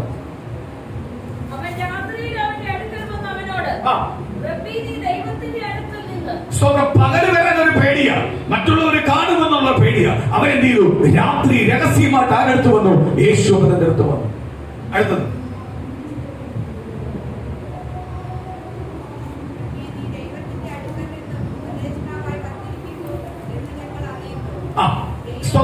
യേശുവിനെ അവൻ പുറത്ത് പകൽ സമയത്ത് ഏറ്റെടുക്കുന്നില്ല. യേശുവിനെ മാറ്റി നിർത്തി. കാര്യം കിട്ടുവാ? യേശുവിനെ അവരുടെ കൂട്ടത്തിലുള്ള ആരും എന്ത് ചെയ്യുന്നില്ല? ഏറ്റെടുക്കുന്ന. അവരാ മിടുക്കരെന്ന് പറഞ്ഞ് ഇരിക്കും. ഒരു കാര്യമാണ് ഞാൻ ദൈവമക്കളെ പറയാം. ദൈവസന്നിധിയിൽ ഒന്നും അറിയത്തില്ലെന്ന് പൊട്ടനായിട്ടിരിക്കുന്നവനെ ആർക്ക് വേണ്ടത്? ദൈവത്തിന് വേണ്ട. എനിക്കെല്ലാം അറിയാം, എനിക്ക് വലിയ കഴിവുണ്ടെന്ന് പറയുന്നവനെ ആർക്ക് വേണ്ട? ഈ കഴിവ് കിട്ടിയാൽ ആര് തന്നതാ? കർത്താവ് വന്നേ. എനിക്ക് പറയാൻ പറ്റുമോ? എനിക്ക് പ്രശംസിക്കാൻ പറ്റുമോ? എന്റെ കഴിവാന്ന് പറയാൻ പറ്റുമോ? ഇതിന്റെ പിന്നിൽ ആർക്കുണ്ട്? ദൈവത്തിന്റെ ആത്മാവിന്റെ ഒരു ശക്തിയുണ്ട്, ഇല്ലയോ? ദൈവത്തിന്റെ ആത്മാവിന്റെ ഒരു ശക്തിയുണ്ട്. ദൈവത്തിന്റെ ആത്മാവിന്റെ ഒരു ശക്തിയുണ്ട്. ആ ശക്തിക്കാണ് ഇതിന്റെ എല്ലാം മാനവും പ്രശംസയും ചെല്ലേണ്ടത്. അപ്പോഴ് എന്റെ കഴിവെന്ന് പറയുന്നവനെ ദൈവത്തിന് വേണ്ട, എനിക്ക് അറിവുണ്ടെന്ന് പറയുന്നവനെ ദൈവത്തിന് വേണ്ട, എനിക്ക് വിദ്യാഭ്യാസമുള്ളതെന്ന് പറയുന്നവനെ ദൈവത്തിന് വേണ്ട. എനിക്ക് എന്തില്ല, ഞാൻ പൊട്ടനെ പോലെ നിൽക്കുന്നവനെ ആർക്ക് മതി? എങ്കിലും ദൈവത്തിന് എന്ത് ചെയ്യാൻ പറ്റും? ഇപ്പൊ എല്ലാം അറിയാവുന്നവരെ പഠിപ്പിക്കാൻ ഭയങ്കര പാടാണ്, പഠിപ്പിക്കാൻ പാടാണ്. ഇപ്പൊ ഞാനൊരു കാര്യം ചോദിക്കട്ടെ, സ്വർഗത്തെ കുറിച്ച് ഞാൻ വിശദീകരിക്കുക. സ്വർഗം എന്തുവാണെന്ന് കറക്റ്റായിട്ട് വെളിപ്പെടുത്തി കൊടുക്കുക. പുതിയതായി ജനിച്ച എല്ലാവർക്കും വേണ്ട ഏറ്റവും വലിയ കാര്യമാണ് സ്വർഗരാജ്യം. സ്വർഗരാജ്യം വെളിപ്പെടുത്താനാ പുതിയ നിയമത്തിനകത്ത് ദൈവം പറഞ്ഞിരിക്കുന്നത്. സ്വർഗരാജ്യത്തെ കുറിച്ച് പ്രസംഗിക്കാനാണ് പറഞ്ഞിരിക്കുന്നത്. സ്വർഗരാജ്യത്തെ വെളിപ്പെടുത്തി കൊടുക്കുക. സ്വർഗത്തിന്റെ മഹത്വം അറിയാത്തവന്റെ അടുത്ത് സ്വർഗത്തെ പറ്റി പറഞ്ഞിട്ട് കാര്യമുണ്ടോ? സ്തോത്രം. നമ്മൾ എപ്പോഴും ഓർക്കണം, എപ്പം വേണമെങ്കിലും നമുക്ക് ഈ ലോകത്തൊന്നും പോവാം, എപ്പം വേണമെങ്കിലും പോവാം. ആ ബാക്കിയുള്ള ജീവിതം നരകത്തിൽ പോകുന്നതാണോ സ്വർഗത്തിൽ പോകുന്നതാണോ? ഒരു ഡോക്ടറിനോ ഒരു വൈദ്യശാസ്ത്രജ്ഞനോ പറയാൻ പറ്റുമോ എനിക്ക് ആയുസ്സുണ്ട്, നാളെ നീ ജീവിച്ചിരിക്കുമെന്ന് പറയാൻ പറ്റുമോ? ഒരു ഓപ്പറേഷൻ വെച്ചു, ഒരു വലിയൊരു ഓപ്പറേഷൻ വെച്ചിട്ട് അല്ലെങ്കിൽ ചെറിയൊരു ഓപ്പറേഷൻ വെച്ചിട്ട് ഡോക്ടർ പറയുക, ഡോക്ടറോട് ആത്മാർത്ഥത ചോദിക്കുക, ഇത് ഓക്കെ ആയോ എന്ന് പറഞ്ഞാൽ ഓക്കെ എന്ന് പറയാൻ പറ്റുമോ? അപ്പോഴ് ആ നിമിഷം ചെയ്തതിനകത്ത് മാത്രമേ പുള്ളിക്ക് ഗ്യാരണ്ടി പറയാൻ പറ്റൂ. സ്തോത്രം. ഒന്നും വേണ്ട. കഴിഞ്ഞ ഒരു 2 ആഴ്ച മുമ്പ് നിങ്ങൾ വായിച്ച് നിങ്ങൾക്ക് മനസ്സിലാകാൻ പറ്റും. കേരളത്തിനകത്തും ഇന്ത്യക്കകത്തും എല്ലാം അറിയപ്പെടുന്ന ഒരു ഡോക്ടർ ഓപ്പൺ ഹാർട്ട് സ്തോത്രവാലിയ സർജറി ചെയ്യാൻ ഏറ്റവും ഫസ്റ്റ് ഇറങ്ങി തിരിച്ച് ഏറ്റവും കഴിവ് തെളിയിച്ച ഒരു ഡോക്ടറുണ്ട്. പത്രത്തിനകത്തും മറ്റേ ഡോക്ടേഴ്സിന്റെ ഇതിനകത്ത് നേഴ്സുമാർക്കെല്ലാം വരുന്ന കാര്യങ്ങളാണ്. സ്തോത്രം വന്നു. ചെറിയ സ്തോത്രം. പുള്ളിക്കാരൻ മരിച്ചത് അറ്റാക്കിൽ. പുള്ളി ഏറ്റവും വലിയ നെഞ്ചുവേദന മാറ്റി കൊടുക്കുന്ന ആളായിരുന്നു പുള്ളി. പക്ഷെ പുള്ളിക്കാരൻ മരിച്ചെങ്ങനെ? പുള്ളി എത്ര സർജറി ചെയ്തിട്ടുണ്ട്, എത്ര സർജറി സക്സസ്ഫുൾ ആയിട്ടുണ്ട്. പുള്ളിക്ക് അത്രയ്ക്ക് പേരുള്ള ആള്. പക്ഷെ പുള്ളി മരിച്ചെങ്ങനെ? ഇതെല്ലാം ഉണ്ടാക്കിയത് ആരാണ്? ഇത് അടയ്ക്കണോ തുറക്കണോ, ഇത് എങ്ങനെയെല്ലാം ചെയ്യണോ എന്നല്ല ആരാ തീരുമാനിക്കുന്നത്? കർത്താവ്. മരുന്നെല്ലാം വേണം, പക്ഷെ മരുന്നിൽ ആശ്രയിച്ചു പോലെ നമ്മുടെ ആശ്രയം മൊത്തം ആരിലായിരിക്കണം? സർവശക്തനായ ദൈവത്തിലായിരിക്കണം. നമ്മൾ ഡോക്ടറിന്റെ അടുത്ത് പോകണം, മരുന്ന് കഴിക്കണം, അതെല്ലാം നിന്റെ ഇഷ്ടം, നിന്റെ മനസ്സിന്റെ ഇഷ്ടം. പക്ഷേ നിന്റെ ആശ്രയം മൊത്തം ആരടുത്തായിരിക്കണം? നസ്രനായ യേശുവിന്റെ. എത്ര വലിയ മിടുക്കനാന്ന് പറഞ്ഞാലും ഒരു നിമിഷം ഒന്ന് കൈ പിഴച്ചാൽ മതി നിന്റെ കാര്യം തീരാൻ. പക്ഷേ ദൈവം ഒരിക്കലും കൈവഴക്കത്തില്ല. ദൈവം കൈവഴച്ച് നിന്നെ നാശത്തിലേക്ക് തള്ളിവിടുന്നത് ദൈവത്തെ അല്ല നീ ആരാധിക്കുന്നത്. നാശത്തിന് പുറത്തു കൊണ്ടുവന്ന് നിന്നെ അനുഗ്രഹപാത്രമായി നിർത്തുന്ന ഒരു ദൈവത്തെ നീ ആരാധിക്കുന്നത്. ഇന്ന് പകല് മറന്നു പോകല്ലേ. ആ ദൈവം നിന്റെ കൂടെ ഉണ്ടെങ്കിൽ നിനക്ക് ഒന്നിനും മുട്ടുണ്ടാവില്ല. ഒരു കാര്യത്തിന് ഒരു പ്രതികൂലം പ്രയാസ പ്രതിസന്ധികൾ വന്നാലും നീ തളർന്നു പോകത്തില്ല, തകർന്നു കളയത്തില്ല. ദൈവം നിന്നെ മാറിക്കും. ഇന്ന് വിശ്വസിക്കുന്നുവെങ്കിൽ അത്ഭുതങ്ങൾ ചെയ്യുന്ന ഒരു ദൈവമുണ്ട്. നിന്റെ കാതിനെ സൗഖ്യമാക്കുന്ന ഒരു ദൈവമുണ്ട്. നിന്റെ കേൾവിയെ സൗഖ്യമാക്കുന്ന ഒരു ദൈവമുണ്ട്. നിന്റെ വായെ സൗഖ്യമാക്കുന്ന ഒരു ദൈവമുണ്ട്. നിന്റെ കാഴ്ചയെ സൗഖ്യമാക്കുന്ന ഒരു ദൈവമുണ്ട്. നിന്റെ ആരോഗ്യത്തെ വീണ്ടെടുത്തി തരുന്ന ഒരു ദൈവമുണ്ട്. നിന്റെ ആരോഗ്യത്തിന്റെ ശരീര വേദനകളെ എടുത്തു മാറ്റുന്ന ഒരു ദൈവമുണ്ട്. ക്ഷീണത്തെ എടുത്തു മാറ്റുന്ന ഒരു ദൈവമുണ്ട്. നിന്റെ മനസ്സിന്റെ ഭയത്തെ മാറ്റുന്ന ഒരു ദൈവമുണ്ട്. യേശുവിനെ നീ വിശ്വസിക്കുന്നുവെങ്കിൽ, യേശുവിനെ ഏറ്റെടുക്കുന്നുവെങ്കിൽ, യേശുവിനെ ഏറ്റെടുക്കണമെങ്കിൽ ഇന്ന് പകരം പരിശുദ്ധാത്മാവ് ഊതു വിളിച്ചു പറയുക. ശക്തമായ വിടുതൽ, ശക്തമായ അത്ഭുതം നിന്റെ കുടുംബത്തിനകത്ത് ദൈവം ചെയ്യാൻ പോവുക. കൈകാര്യം ചെയ്യാൻ പോവുക. വിശ്വസിക്ക്. ആ ദൈവത്തിന്റെ ആലോചന നിന്റെ കുടുംബത്തിനകത്ത് വെളിപ്പെടാൻ, ദൈവത്തിന്റെ ഭൂമി നിന്റെ കുടുംബത്തിനകത്ത് വെളിപ്പെടാൻ, ദൈവത്തിന്റെ വാർത്തകൾ നിന്റെ കുടുംബത്തിനകത്ത് വെളിപ്പെടാൻ, ദൈവത്തിന്റെ ആലോചന നിന്റെ കുടുംബത്തിനകത്ത് വെളിപ്പെടാൻ യേശുവിനെ വിശ്വസിക്ക്. ആ ദൈവത്തിന്റെ വിടുതൽ എന്ന് പകരം പ്രാപിക്കട്ടെ.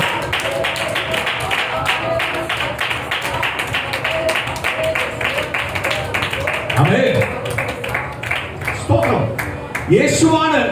യേശുവാണ് സത്യവും വഴിയും ജീവനും. അമേ യേശുവാണ് യഥാർത്ഥ സ്തോത്രം. ദൈവമായിട്ടുള്ള ബന്ധത്തിന്റെ യഥാർത്ഥ മാർഗം യേശു എന്ന് പറയുന്നതാണ്.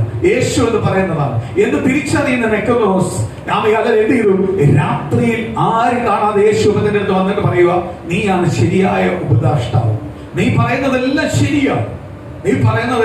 ശരിയാണ്. ഞാനത് സമ്മതിക്കുന്നു, അത് ഏറ്റെടുക്കുന്നു. അതുകൊണ്ട് ഇന്ന് രാത്രി നിന്നെ ഞാൻ കാണാൻ വന്നത്. സ്തോത്രം. ഇന്ന് പ്രിയ നമുക്ക് നമ്മൾ ദൈവത്തിന്റെ സന്നിധിയിൽ ഇരിക്കുമ്പോൾ, ഓരോ പ്രാർത്ഥനകളായിട്ട് ഇരിക്കുമ്പോൾ ആരുമായിട്ട് ചേർന്നോണം? ദൈവമായിട്ട് ഏറ്റവും കൂടുതൽ അടുത്തോണം. ഈ അടുപ്പിക്കുന്നത് തടയുന്നതാണ് പിശാചിന്റെ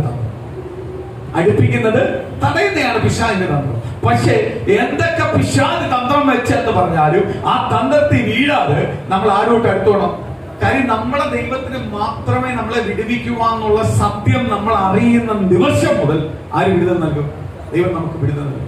ഞാൻ നേരത്തെ പറഞ്ഞല്ലോ, ഞാൻ നല്ലവനാന്ന് പറഞ്ഞാൽ നല്ലത് ഞാൻ ചെയ്താൽ ആ പേര് എനിക്ക് പ്രയോജനപ്പെടും.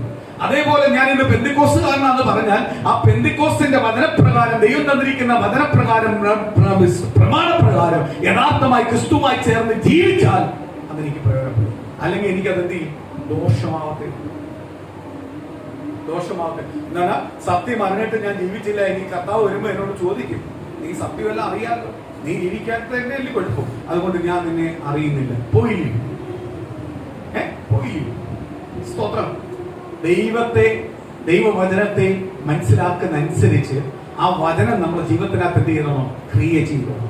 അത് ദഹിക്കണം. ആ വചനത്തെ ഏറ്റെടുക്കാൻ തയ്യാറാണെങ്കിൽ അത് ദഹിച്ചു കഴിഞ്ഞാൽ നമ്മളെ മുന്നോട്ടുള്ള ജീവിതത്തിനകത്ത് അതൊരു അനുഗ്രഹമായി തീരും, ഒരു വിടുതലുകളും അത്ഭുതമായി തീരും. സ്തോത്രം. ചില കാര്യത്തിനകത്ത് ചില കാര്യങ്ങൾ നമ്മൾ ദൈവസ്ഥനെ ചെയ്യാത്തത് കൊണ്ടാണ് ചിലത് നമുക്ക് തടസ്സമായി നിൽക്കുന്നത്. ചിലത് നമുക്ക് പ്രാപിക്കാൻ പറ്റാത്തത്. നമുക്ക് ദൈവം എല്ലാം വഴിയും തുറന്നിട്ട് നമ്മൾ ദൈവത്തെ മറന്നിട്ട് ദൈവം പറയുന്നതിനെ അനുസരിക്കാതെ നിന്നാൽ ദൈവം പലതും നമുക്ക് എന്ത് ചെയ്യും? അത് അനുഭവിക്കാനുള്ള നന്മയിലേക്ക് എന്ത് ചെയ്യത്തില്ല? കൊണ്ടുപോകത്തില്ല. എപ്പോഴും പ്രശ്നങ്ങളായി. അപ്പോൾ നമ്മൾ മനസ്സിലാക്കിക്കോണം, എവിടെ ഈ പ്രശ്നം വന്നത്, എവിടെ ഞാൻ നേരെയാവേണ്ടത്, എവിടെ എന്റെ റൂട്ട് ഒന്ന് കറക്റ്റ് ആക്കി വിടേണ്ടത് എന്ന് മനസ്സിലാക്കി പ്രാർത്ഥിക്കുമ്പോൾ കർത്താവ് എന്ത് ചെയ്യും? നമുക്ക് വെളിപ്പെടുത്തി തരും. ഇന്നത് കൊണ്ടാ ദൈവം നിന്നെ ഇത്രയെല്ലാം നീ ദൈവത്തെ അറിഞ്ഞിട്ടും നീ ഇന്ന കാര്യത്തിനകത്ത് മാറാത്തത് കൊണ്ടാ ദൈവം നിന്നെ എന്തിയത്തെ അനുഗ്രഹിക്കാതെ. അത് തിരിച്ചറിയും. അതിനല്ല നമ്മൾ ബുദ്ധിമുട്ട്. നമുക്ക് നമ്മളെ പ്രശ്നങ്ങളാ പറഞ്ഞുകൊണ്ടിരിക്കാൻ നമുക്ക് സമയം, നമുക്ക് തിരിച്ചു വരാൻ സമയമില്ല.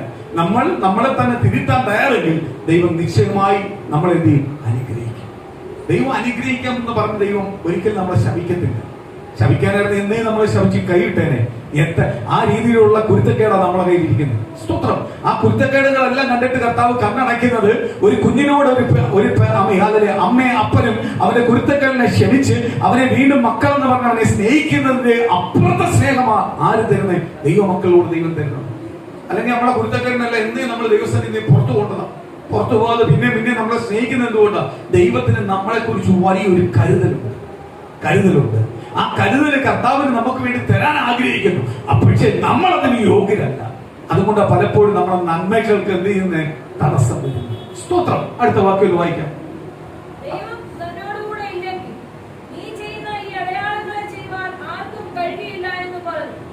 നിക്കോദോമസ് പറയുക, യേശുവിനോട് പറയാ, ദൈവം നിന്റെ കൂടെ ഇല്ലായിരുന്നെങ്കിൽ നീ ചെയ്യുന്ന ഈ അടയാളത്തിനൊന്നും ചെയ്യാൻ ആർക്കും പറ്റത്തില്ല. ഇതെല്ലാം ചെയ്തത് നിന്റെ കഴിവല്ല, ദൈവം നിന്റെ കൂടെ ഇരിക്കുന്നതാണ്, ദൈവം നിന്നെ അയച്ചിരിക്കുന്നതുകൊണ്ടാണ്, ദൈവത്തിന്റെ പുത്രനായതുകൊണ്ടാണ് നിനക്ക് ചെയ്യാൻ പറ്റും. സ്തോത്രം. അപ്പൊ കർത്താവ് യേശുവിന് അതെല്ലാം ചെയ്തപ്പോ നിക്കോദോമസ് വന്ന് പറയുക, ഞാൻ വിശ്വസിച്ച അതില്ല, ഇതെല്ലാം ചെയ്യാൻ പറ്റണമെങ്കിൽ ആരുണ്ട്? ദൈവം തന്നെ. അപ്പൊ നമ്മളെ കുടുംബത്തിനകത്ത് നമ്മളെ പ്രശ്നങ്ങൾക്കാർക്ക് വിടുതൽ തരണമെങ്കിൽ ആരടുത്ത് വരണം? ദൈവം വരണം. അപ്പൊ ദൈവം അടുത്തു വരുവാൻ കഴിയാതെ തടസ്സമായി എന്താ നമ്മുടെ ജീവിതത്തിനകത്തുള്ളത്? ആ തടസ്സത്തെ കണ്ട് ഇന്ന് പകല് അതിന് പരിഹാരം ദൈവസന്നിധി ഒരുക്കുന്നുവെങ്കിൽ നിശ്ചയമായി ഉപവാസ പ്രാർത്ഥന നിനക്കൊരു അനുഗ്രഹമാണ്. ദൈവത്തിന്റെ വിടുതലായിരിക്കും, ദൈവത്തിന്റെ അത്ഭുതമായിരിക്കും. ഈ അത്ഭുതം പ്രാപിക്കണമെങ്കിൽ എന്ത് ചെയ്യണം? സ്തോത്രം. ഞാൻ അവരോട് പറയാം, ഒരു മനുഷ്യന്റെ വാക്കിന്റെ പിന്നാലെയല്ല നീ പോകേണ്ടത്, കർത്താവിന്റെ വാക്കിന്റെ പിന്നാലെ, ദൈവവചനത്തിന്റെ പിന്നാലെ പോകേണ്ടത്. സ്തോത്രം. ദൈവവചനം എന്തു പറയുന്നു അതിന്റെ പിന്നാലെ പോകണം. ഒരു മനുഷ്യന്റെ വാക്കിന്റെ പിന്നാലെ പോകല്ലേ. പിന്നാലെ പോയി കഴിഞ്ഞാൽ നീ കണക്ക് കൊടുക്കേണ്ടി വരും. ദൈവത്തിന്റെ പിന്നാലെ പോകുന്നവന് എന്ത് ചെയ്യണ്ട? കണക്ക് കൊടുക്കണ്ട. ദൈവം അവനെ അനുഗ്രഹിച്ചുകൊണ്ടിരിക്കും, ആണിയതുകൊണ്ടിരിക്കും, വേറെ പുതിയത് കൊടുത്തോണ്ടിരിക്കും. ദൈവത്തിന്റെ പിന്നാലെ പോകുന്നവൻ. സ്തോത്രം. ഞാൻ ഈ വചനം ശുശ്രൂഷിക്കുമ്പോൾ എല്ലാം പലപ്പോഴും ചില കാര്യങ്ങളെല്ലാം കണ്ണടക്കാതെ ഞാൻ നോക്കും. ഞാൻ ചിലപ്പോൾ അഡ്ജസ്റ്റ് ചെയ്ത് പ്രസംഗിക്കും. അഡ്ജസ്റ്റ് ചെയ്ത് പ്രസംഗിക്കാൻ എനിക്കറിയാം. സ്തോത്രം. മനുഷ്യന്റെ ഇരിക്കുന്ന സഭയുടെ ജനത്തിന്റെ പൾസ് അനുസരിച്ച് അവരുടെ കുറവിനെയെല്ലാം ഒന്ന് കണ്ണടച്ച് അവർക്ക് വേണ്ടി ഒന്ന് സൂപ്പിച്ച് അവർക്ക് വേണ്ടി പ്രസംഗിക്കാനെല്ലാം ചിലപ്പോൾ ഞാൻ ചിന്തിക്കും. ഞാൻ തീരുമാനമല്ല എടുക്കും. പക്ഷെ പ്രസംഗിക്കാൻ മൈക്ക് കിട്ടുമ്പോൾ എന്റെ തീരുമാനമില്ലാതെ മാറും. ചിലപ്പം എനിക്ക് അതുകൊണ്ട് ഒരുപാട് പ്രതികൂലം ഞാൻ അനുഭവിക്കുന്നുണ്ടാവാം, പ്രതിസന്ധി അനുഭവിക്കുന്നുണ്ട്, ചിലപ്പോൾ ഞാൻ പട്ടിണിയാവായി. പക്ഷെ എനിക്ക് പ്രസംഗിക്കാൻ കയറി കഴിയുമ്പോൾ എന്ത് ചെയ്യും? ഇതെല്ലാം മാറും. പിന്നെ ദൈവം വാതിൽ തുറന്നു തരും. ദൈവം പറയുന്ന റൂട്ടിൽ പൊക്കോണം. ആ റൂട്ടിലെ പിന്നെ എന്ത് ചെയ്യത്തുള്ളൂ? പ്രസംഗിപ്പിക്കത്തുള്ളൂ. കാര്യം കർത്താവ് പറഞ്ഞിരിക്കുന്നത് കറക്റ്റായിട്ട് കൊണ്ടുപോകാം. ഇതിനകത്ത് അഡ്ജസ്റ്റ്മെന്റ് ചെയ്യാനല്ല കർത്താവ്. നമുക്ക് എല്ലായിടത്തും അഡ്ജസ്റ്റ്മെന്റ് ഉണ്ട്. പക്ഷെ കർത്താവിന്റെ സന്നിധി എന്തില്ല? അഡ്ജസ്റ്റ്മെന്റ് ഇല്ല. കർത്താവ് എന്തെങ്കിലും നമുക്ക് വേണ്ടി അഡ്ജസ്റ്റ്മെന്റ് ചെയ്യുന്നുണ്ടോ? അഡ്ജസ്റ്റ്മെന്റ് ചെയ്തായിരുന്നെങ്കിൽ നമുക്ക് നന്മ കിട്ടത്തില്ല. കിട്ടുമോ? നമുക്ക് യോഗ്യത ഉണ്ടാകണം. നമുക്ക് ദൈവം അഡ്ജസ്റ്റ്മെന്റ് ഇല്ലാതെ നമ്മളെ സ്നേഹിക്കുമ്പോൾ കർത്താവ് നമ്മളെ സ്നേഹം അങ്ങനെ വരാനാണ് കർത്താവ് ആഗ്രഹിക്കുന്നത്. കർത്താവിന്റെ സന്നിധി എന്ത് ചെയ്യണ്ട? ഒന്നും അഡ്ജസ്റ്റ്മെന്റ് ഇല്ല, ഒന്നും തടസ്സമല്ല. സ്നേഹിക്കാൻ തുടങ്ങിയ സ്തോത്രം. ഞായറാഴ്ച ആരാധനയ്ക്ക് ഞാൻ വരണമെന്ന് ചിന്തിച്ചാൽ വരാം. ഞാൻ ഇന്ന പ്രാർത്ഥനയ്ക്ക് പോകുന്നു ചിന്തിച്ചാൽ പോവും. ആര് തുറന്നു തരും? കർത്താവ് തുറന്നു തരും. ദൈവം അത്ഭുതങ്ങൾ ചെയ്ത് ദൈവത്താൽ കഴിയാത്ത കാര്യങ്ങളൊന്നും ഇല്ല. വിശ്വസിക്കുക. ആ ദൈവത്തിന്റെ ദൂത് അവിടെ നിവൃത്തിയാക്കി തരും. സ്തോത്രം. നിവൃത്തിയാക്കി തരും. ദൈവത്താൽ കഴിയാത്ത ഒരു കാര്യവും ഇല്ല. വിശ്വസിക്കുന്നുവെങ്കിൽ ആ ദൈവത്തിന്റെ മഹത്വവും അനുഗ്രഹവും എന്ത് ചെയ്യാൻ പറ്റും? പ്രാപിക്കാൻ പറ്റും. സ്തോത്രം. ഹല്ലേലൂയ. നിങ്ങളുടെ കുടുംബത്തെ കുറിച്ച് ദൈവത്തിന്റെ പരിശുദ്ധാത്മാവ് പറയുന്നത്, സ്തോത്രം, ചില ബാധ്യതകൾ നിങ്ങളെ പ്രയാസപ്പെടുത്തിയിരിക്കുന്നു. നിങ്ങളുടെ മനസ്സിനകത്ത് ചില ബാധ്യതകൾ, അയ്യോ ഇതെങ്ങനെ നീങ്ങും, ഇത് ആയിപ്പോയി, ഇതിൽ നിന്ന് എങ്ങനെ ഊരുന്നെന്ന് ഓർക്കുന്നുണ്ട്. കർത്താവ് പറയുക, പൂർണ്ണമായി വിശ്വസിച്ച് ഏറ്റെടുക്കുന്നെങ്കിൽ ഈ 2025 തീരുന്ന മുമ്പേ ആ ബാധ്യതകളെല്ലാം നിങ്ങളുടെ ജീവിതത്തിനകത്ത് മാറും. ആ രീതിയിലേക്ക് സ്വന്തം നിങ്ങൾക്കായി ചില വഴികൾ തുറക്കും. നിങ്ങൾ പോലും അനുഭവിക്കാത്ത, നിങ്ങൾ പോലും ഇതുവരെ ഞെട്ടിക്കുന്ന രീതിയിൽ, നിങ്ങളെ ചിന്തകൾക്കകത്ത് ഉൾക്കൊള്ളുന്ന രീതിയിൽ അപ്പുറമായുള്ള അത്ഭുതങ്ങൾ ആ ബാധ്യതകൾ ചെയ്യുമെന്ന് ദൈവത്തിന് ദൂത് വിളിച്ചു പറയുന്നു. പലപ്പോഴും അമികാലിലെ ഭർത്താവ് ഭാര്യ ഒന്നിച്ചിരിക്കുമ്പോ അമികാലിൽ നിങ്ങൾ സംസാരിക്കുന്ന ഒറ്റ വാക്ക്, ഈ ബാധ്യത എങ്ങനെ മാറിപ്പോകും? അയ്യോ ഇതിപ്പോ ഭയങ്കര കൂടുതലാണ്, എന്നാൽ നമുക്ക് പിടിച്ചു നിൽക്കാം. കർത്താവ് പറയാ, പിടിച്ചു നിൽക്കാൻ നിങ്ങൾ പറയുന്നതല്ല, ദൈവം നിങ്ങളെ പിടിച്ചു നിർത്തിക്കൊണ്ടിരിക്കുക. കാര്യം അതിനകത്തുനിന്ന് പുറത്തു കൊണ്ടുവരാൻ ദൈവത്തിനറിയാം. നിങ്ങൾ തകർന്നു പോകണം, വേഗം തകർന്നു പോയി ഒന്നുമില്ലാത്ത രീതിയിലേക്ക് ദേശത്തുകൂടെ പോകണമെന്ന് ആഗ്രഹിച്ചുള്ള മധ്യല ഇന്ന് തലയുയർത്തി ദൈവം നിങ്ങളെ നിർത്തിയിട്ടുണ്ടെങ്കിൽ ദൈവത്തിന്റെ പരിശുദ്ധാത്മാവ് ദൂത് പറയുന്നു, ഈ 2025 നിങ്ങളുടെ ബാധ്യതകൾ മാറി, നിങ്ങളെ പൂർണ്ണമായി നിങ്ങളെ നിന്ദിച്ചവരും പരിഹസിച്ചവരുടെ മധ്യയിൽ, നിങ്ങൾ താണ്ടുപോകുന്ന വെല്ലുവിളിച്ചവരുടെ മധ്യയിൽ ദൈവം നിങ്ങളെ മാനിക്കുമെന്ന് സ്വർഗ്ഗത്തിലെ ദൈവം ദൂത് വിളിച്ചു. അവൻ ഇന്ന് നിങ്ങളെ ഭവനത്തെ നോക്കി ചില വ്യക്തികൾ പറയുന്നുണ്ട്, ഇവരെങ്ങനെ കയറി വരുന്നത്, ഇവർക്ക് അതിന് എന്താ ഉള്ളത്, ഇവരെങ്ങനെ ഇവരെല്ലാം കയറി വന്ന് ഇത്രയെല്ലാം നന്മ പ്രാപിക്കുന്നത്, ഇവർക്ക് എവിടുന്ന ഈ വഴി? അതിന്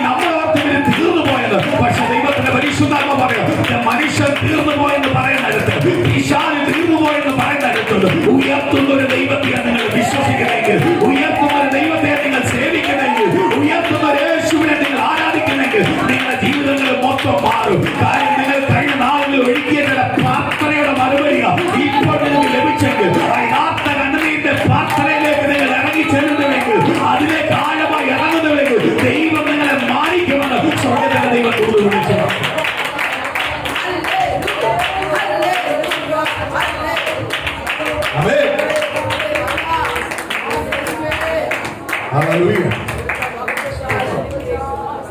ചില ബാധ്യതകൾ ഇതെവിടെ അവസാനിക്കും എങ്ങനെയെന്ന് പറഞ്ഞ് ഭാരപ്പെടുന്നുവെങ്കിൽ സ്വർഗ്ഗത്തിലെ ദൈവം പറയുക, അതിനകത്ത് നിങ്ങൾ ഭാരപ്പെടേണ്ട, വിശ്വസിച്ചാൽ മാത്രം മതി, ദൈവം അതിനായി വഴി തുറക്കും.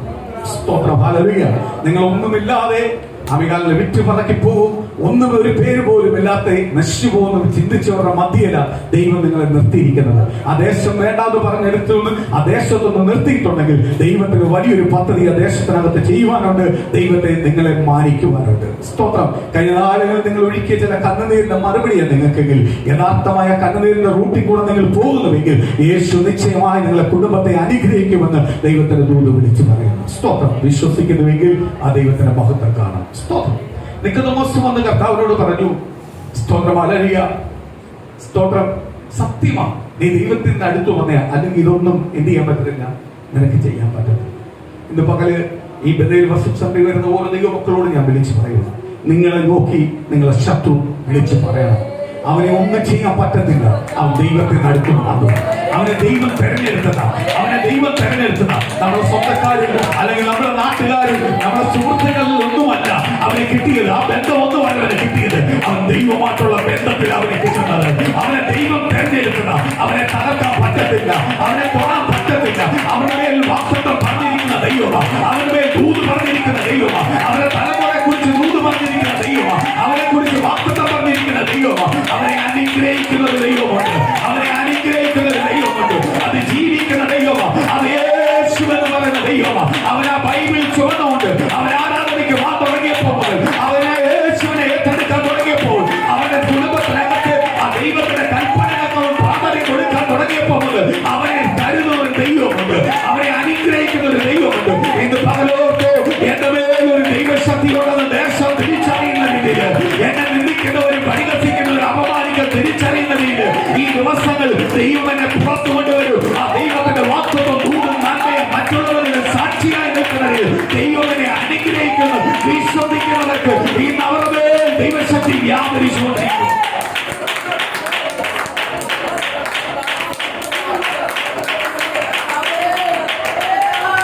ദൈവത്തിന്റെ മറുപടി വെളിപ്പെടാൻ പോകും.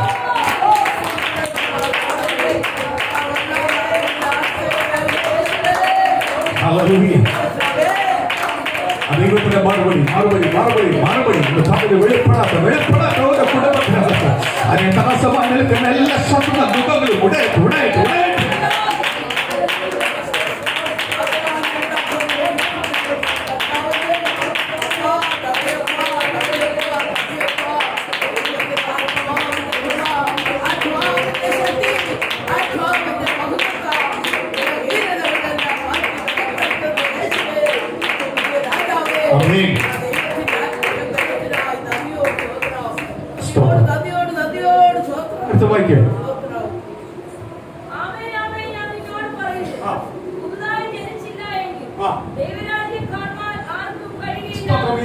അങ്ങോട്ട് പറഞ്ഞു കൊടുക്കുക. ഇന്ന് നമ്മളെ സഭയ്ക്കകത്തുള്ള ദൈവമക്കളോട് പറയുക, സ്തോത്രമാലെ സ്നാനപ്പെട്ടവരോട് പറയുക, സ്നാനപ്പെടാത്തവരോട് പറയുക.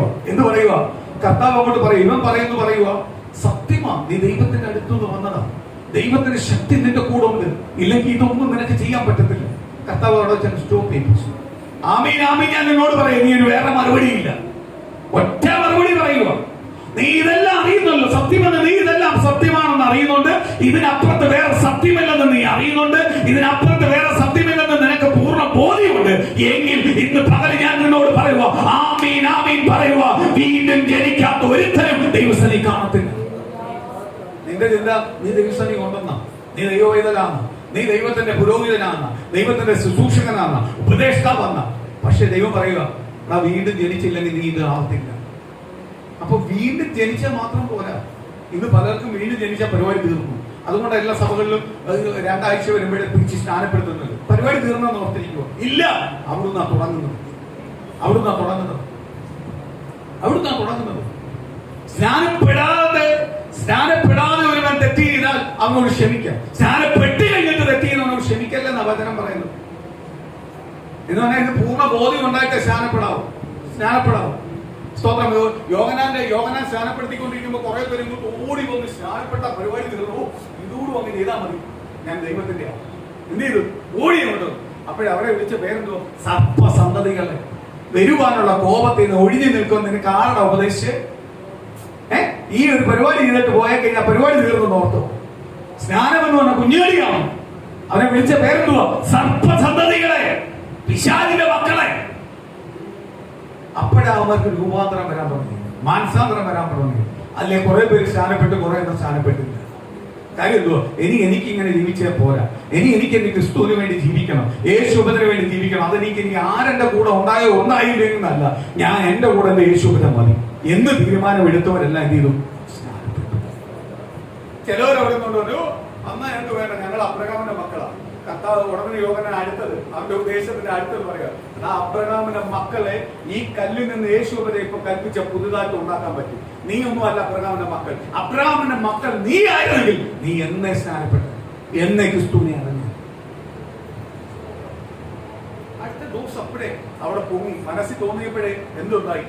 പൊങ്ങി. ദൈവത്തിന്റെ ദൂത് അവിടെ പറഞ്ഞു, ദൈവത്തിന്റെ ആലോചന പറഞ്ഞു. സ്തോത്രം.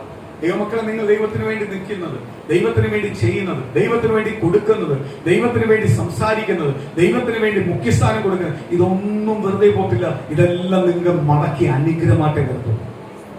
നിങ്ങളുടെ മുന്നിൽ എല്ലാം മടക്കി ആരനുഗ്രഹമായിട്ട് തരും? കർത്താവ് അനുഗ്രഹമായിട്ട് കിടത്തും.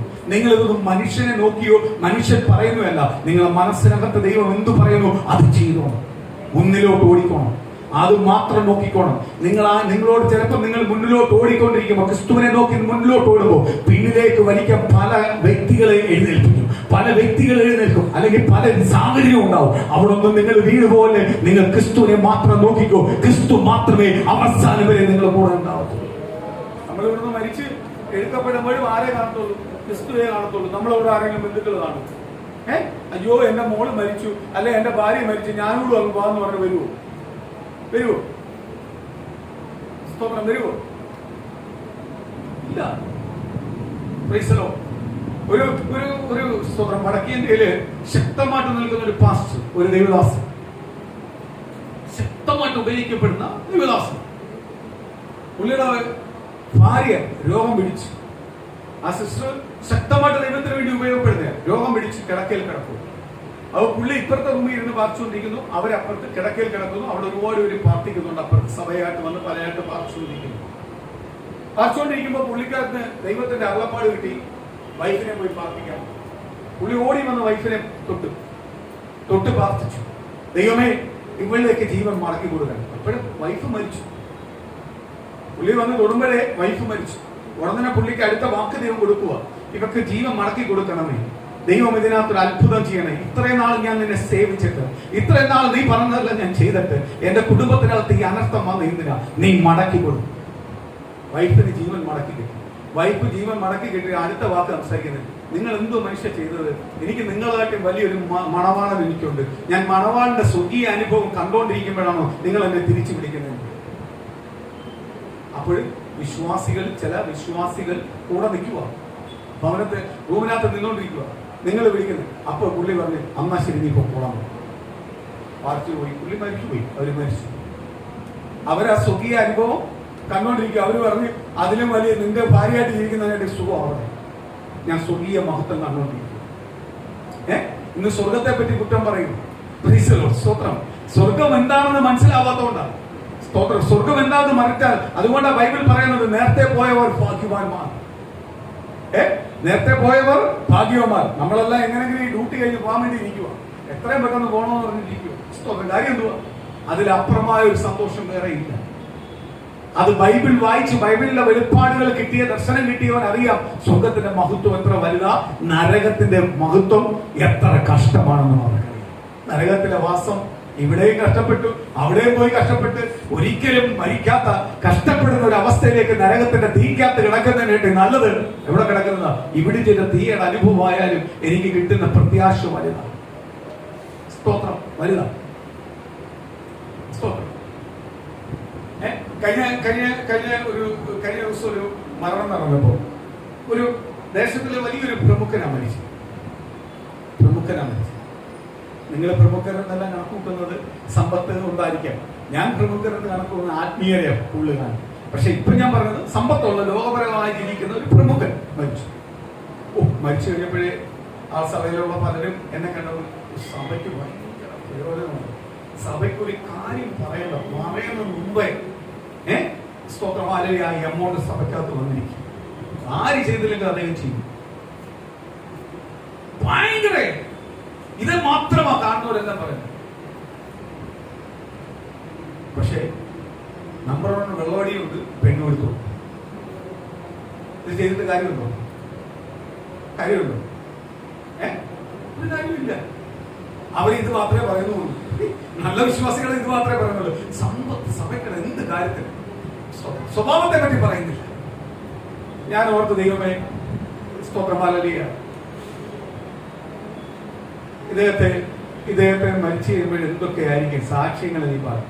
ഭൂരിപക്ഷം വെളുപ്പാടുള്ള പാസ്റ്റർമാർ, ദർശനമുള്ള പാസ്റ്റർമാർ എന്നിട്ട് പറഞ്ഞു സ്വർഗത്തിൽ കാണുമെന്ന് കൂടി പറഞ്ഞു. അവർ പറഞ്ഞില്ല. കാര്യം അവർക്ക് ഇദ്ദേഹത്തെ കൊണ്ട് അവർക്ക് ഒരുപാട് സഹായം ഉണ്ടായിട്ടുണ്ട്. പക്ഷെ വളരെ നല്ലൊരു മനുഷ്യനായിരുന്നു, എന്ത് കാര്യത്തിനും മുന്നിലുണ്ടായിരുന്നു. ഇത്രയും മാത്രമേ പറയത്തുള്ളൂ, അതിനപ്പുറത്തോട്ട് എന്ത് ചെയ്യത്തില്ല. പറഞ്ഞായിരുന്നെങ്കിൽ ഉറപ്പായിട്ട് ഞാൻ ചോദിച്ചേ. സ്തോത്രം. ഈ പറഞ്ഞവന്മാരല്ല ഞാൻ ചോദിച്ചേനെ. നീയും പോത്തില്ല, അവരും പോത്തില്ല. ഇപ്പൊ എന്തോന്നറിയത്തില്ല, കുറച്ച് ദൈവാസന്മാരെല്ലാം സ്വന്തം ഇപ്പം ചെല്ലുന്ന അനുശോഭന പറയുമ്പോഴേ ചില കൺട്രോൾ ചെയ്ത അനുശോഭന പറയുന്നത് മറ്റേ എഴുത്തിയായി ഞാൻ പറയുമായിരുന്നു. ഇപ്പം പറയത്തില്ല. സ്തോത്രം. എന്തായാലും നമ്മൾ ചില പ്രസംഗമെല്ലാം ചിലർക്ക് കേൾക്കുന്നുണ്ട്. സ്തോത്രം. അത് ദൈവത്തിന് നന്ദിയോട് ദൈവത്തെ സ്തുതിക്കും. സ്തോത്രം. എനിക്ക് അവിടെ ചെന്ന് കഴിഞ്ഞാൽ പുള്ളിയുടെ മകനും ഞാനുമായിട്ട് നല്ല സുഹൃത്താ. എനിക്ക് ഉറപ്പായിട്ട് കിട്ടും. അതുകൊണ്ട് ഞാൻ പോയില്ല, ബോഡി കാണാൻ പോയില്ല. സ്തോത്രം. കഴിഞ്ഞ വെള്ളിയാഴ്ചയാണെന്ന്, കഴിഞ്ഞ വെള്ളിയാഴ്ചയുടെ അതിന് മുമ്പുള്ള വെള്ളിയാഴ്ചയാണ്. അതുകൊണ്ട് ആ ബോഡിയുടെ ഭാഗത്തേക്ക് ഞാൻ പോയില്ല. കാര്യം എന്ന് പറഞ്ഞാൽ എനിക്കറിയാം ആ പയ്യൻ തരും. ആവശ്യമില്ലാത്ത കാര്യങ്ങൾ പറയാൻ ആരെയും കൊണ്ട് പറ്റത്തില്ല, എന്നെ കൊണ്ട് പറ്റത്തില്ല. കാര്യം ഞാൻ ഓരോ ദിവസവും എന്നെ വഴി നടത്തുന്നത് കർത്താവ്. ഞാനൊരു വസ്ത്രം ഇടുന്നെങ്കിൽ, ആഹാരം കഴിക്കുന്നെങ്കിൽ, ഒരു ചെരുപ്പിടുന്നെങ്കിൽ, ഒരു വാഹനത്തിൽ പോകുന്നെങ്കിൽ, വരുന്നെങ്കിൽ എല്ലാം ദൈവത്തിന്റെ കൃപയാലാണ്. ആ കൃപയാൽ പോകുന്ന എനിക്ക് ദൈവത്തിന്റെ കൃപയെ ഉയർത്തുവാനാണ് ദൈവം വിളിച്ചത്. അല്ലാതെ കൃപയെ താക്ക് നിലത്ത് പോയി കൃപയെ ഉണ്ടാക്കി ഉയർത്തുവാനല്ല ദൈവം വിളിച്ചത്. കൃപയെ താക്കാതെ കൃപയെ ഉയർത്തുന്നവരോടൊപ്പം നിന്ന് അവരെ ഉയർത്തുവാനാണ് ക്രിസ്തു വിളിച്ചെന്നുള്ള വെളിപ്പാട് ദർശനം എനിക്കുള്ളത് കൊണ്ടാണ് ഞാൻ പോകാൻ. അല്ല ഞാൻ എന്ത് ചെയ്തനെ പോയത്, മനുഷ്യന്റെ പ്രീതി കിട്ടാനാണ് ഈ പോയത്.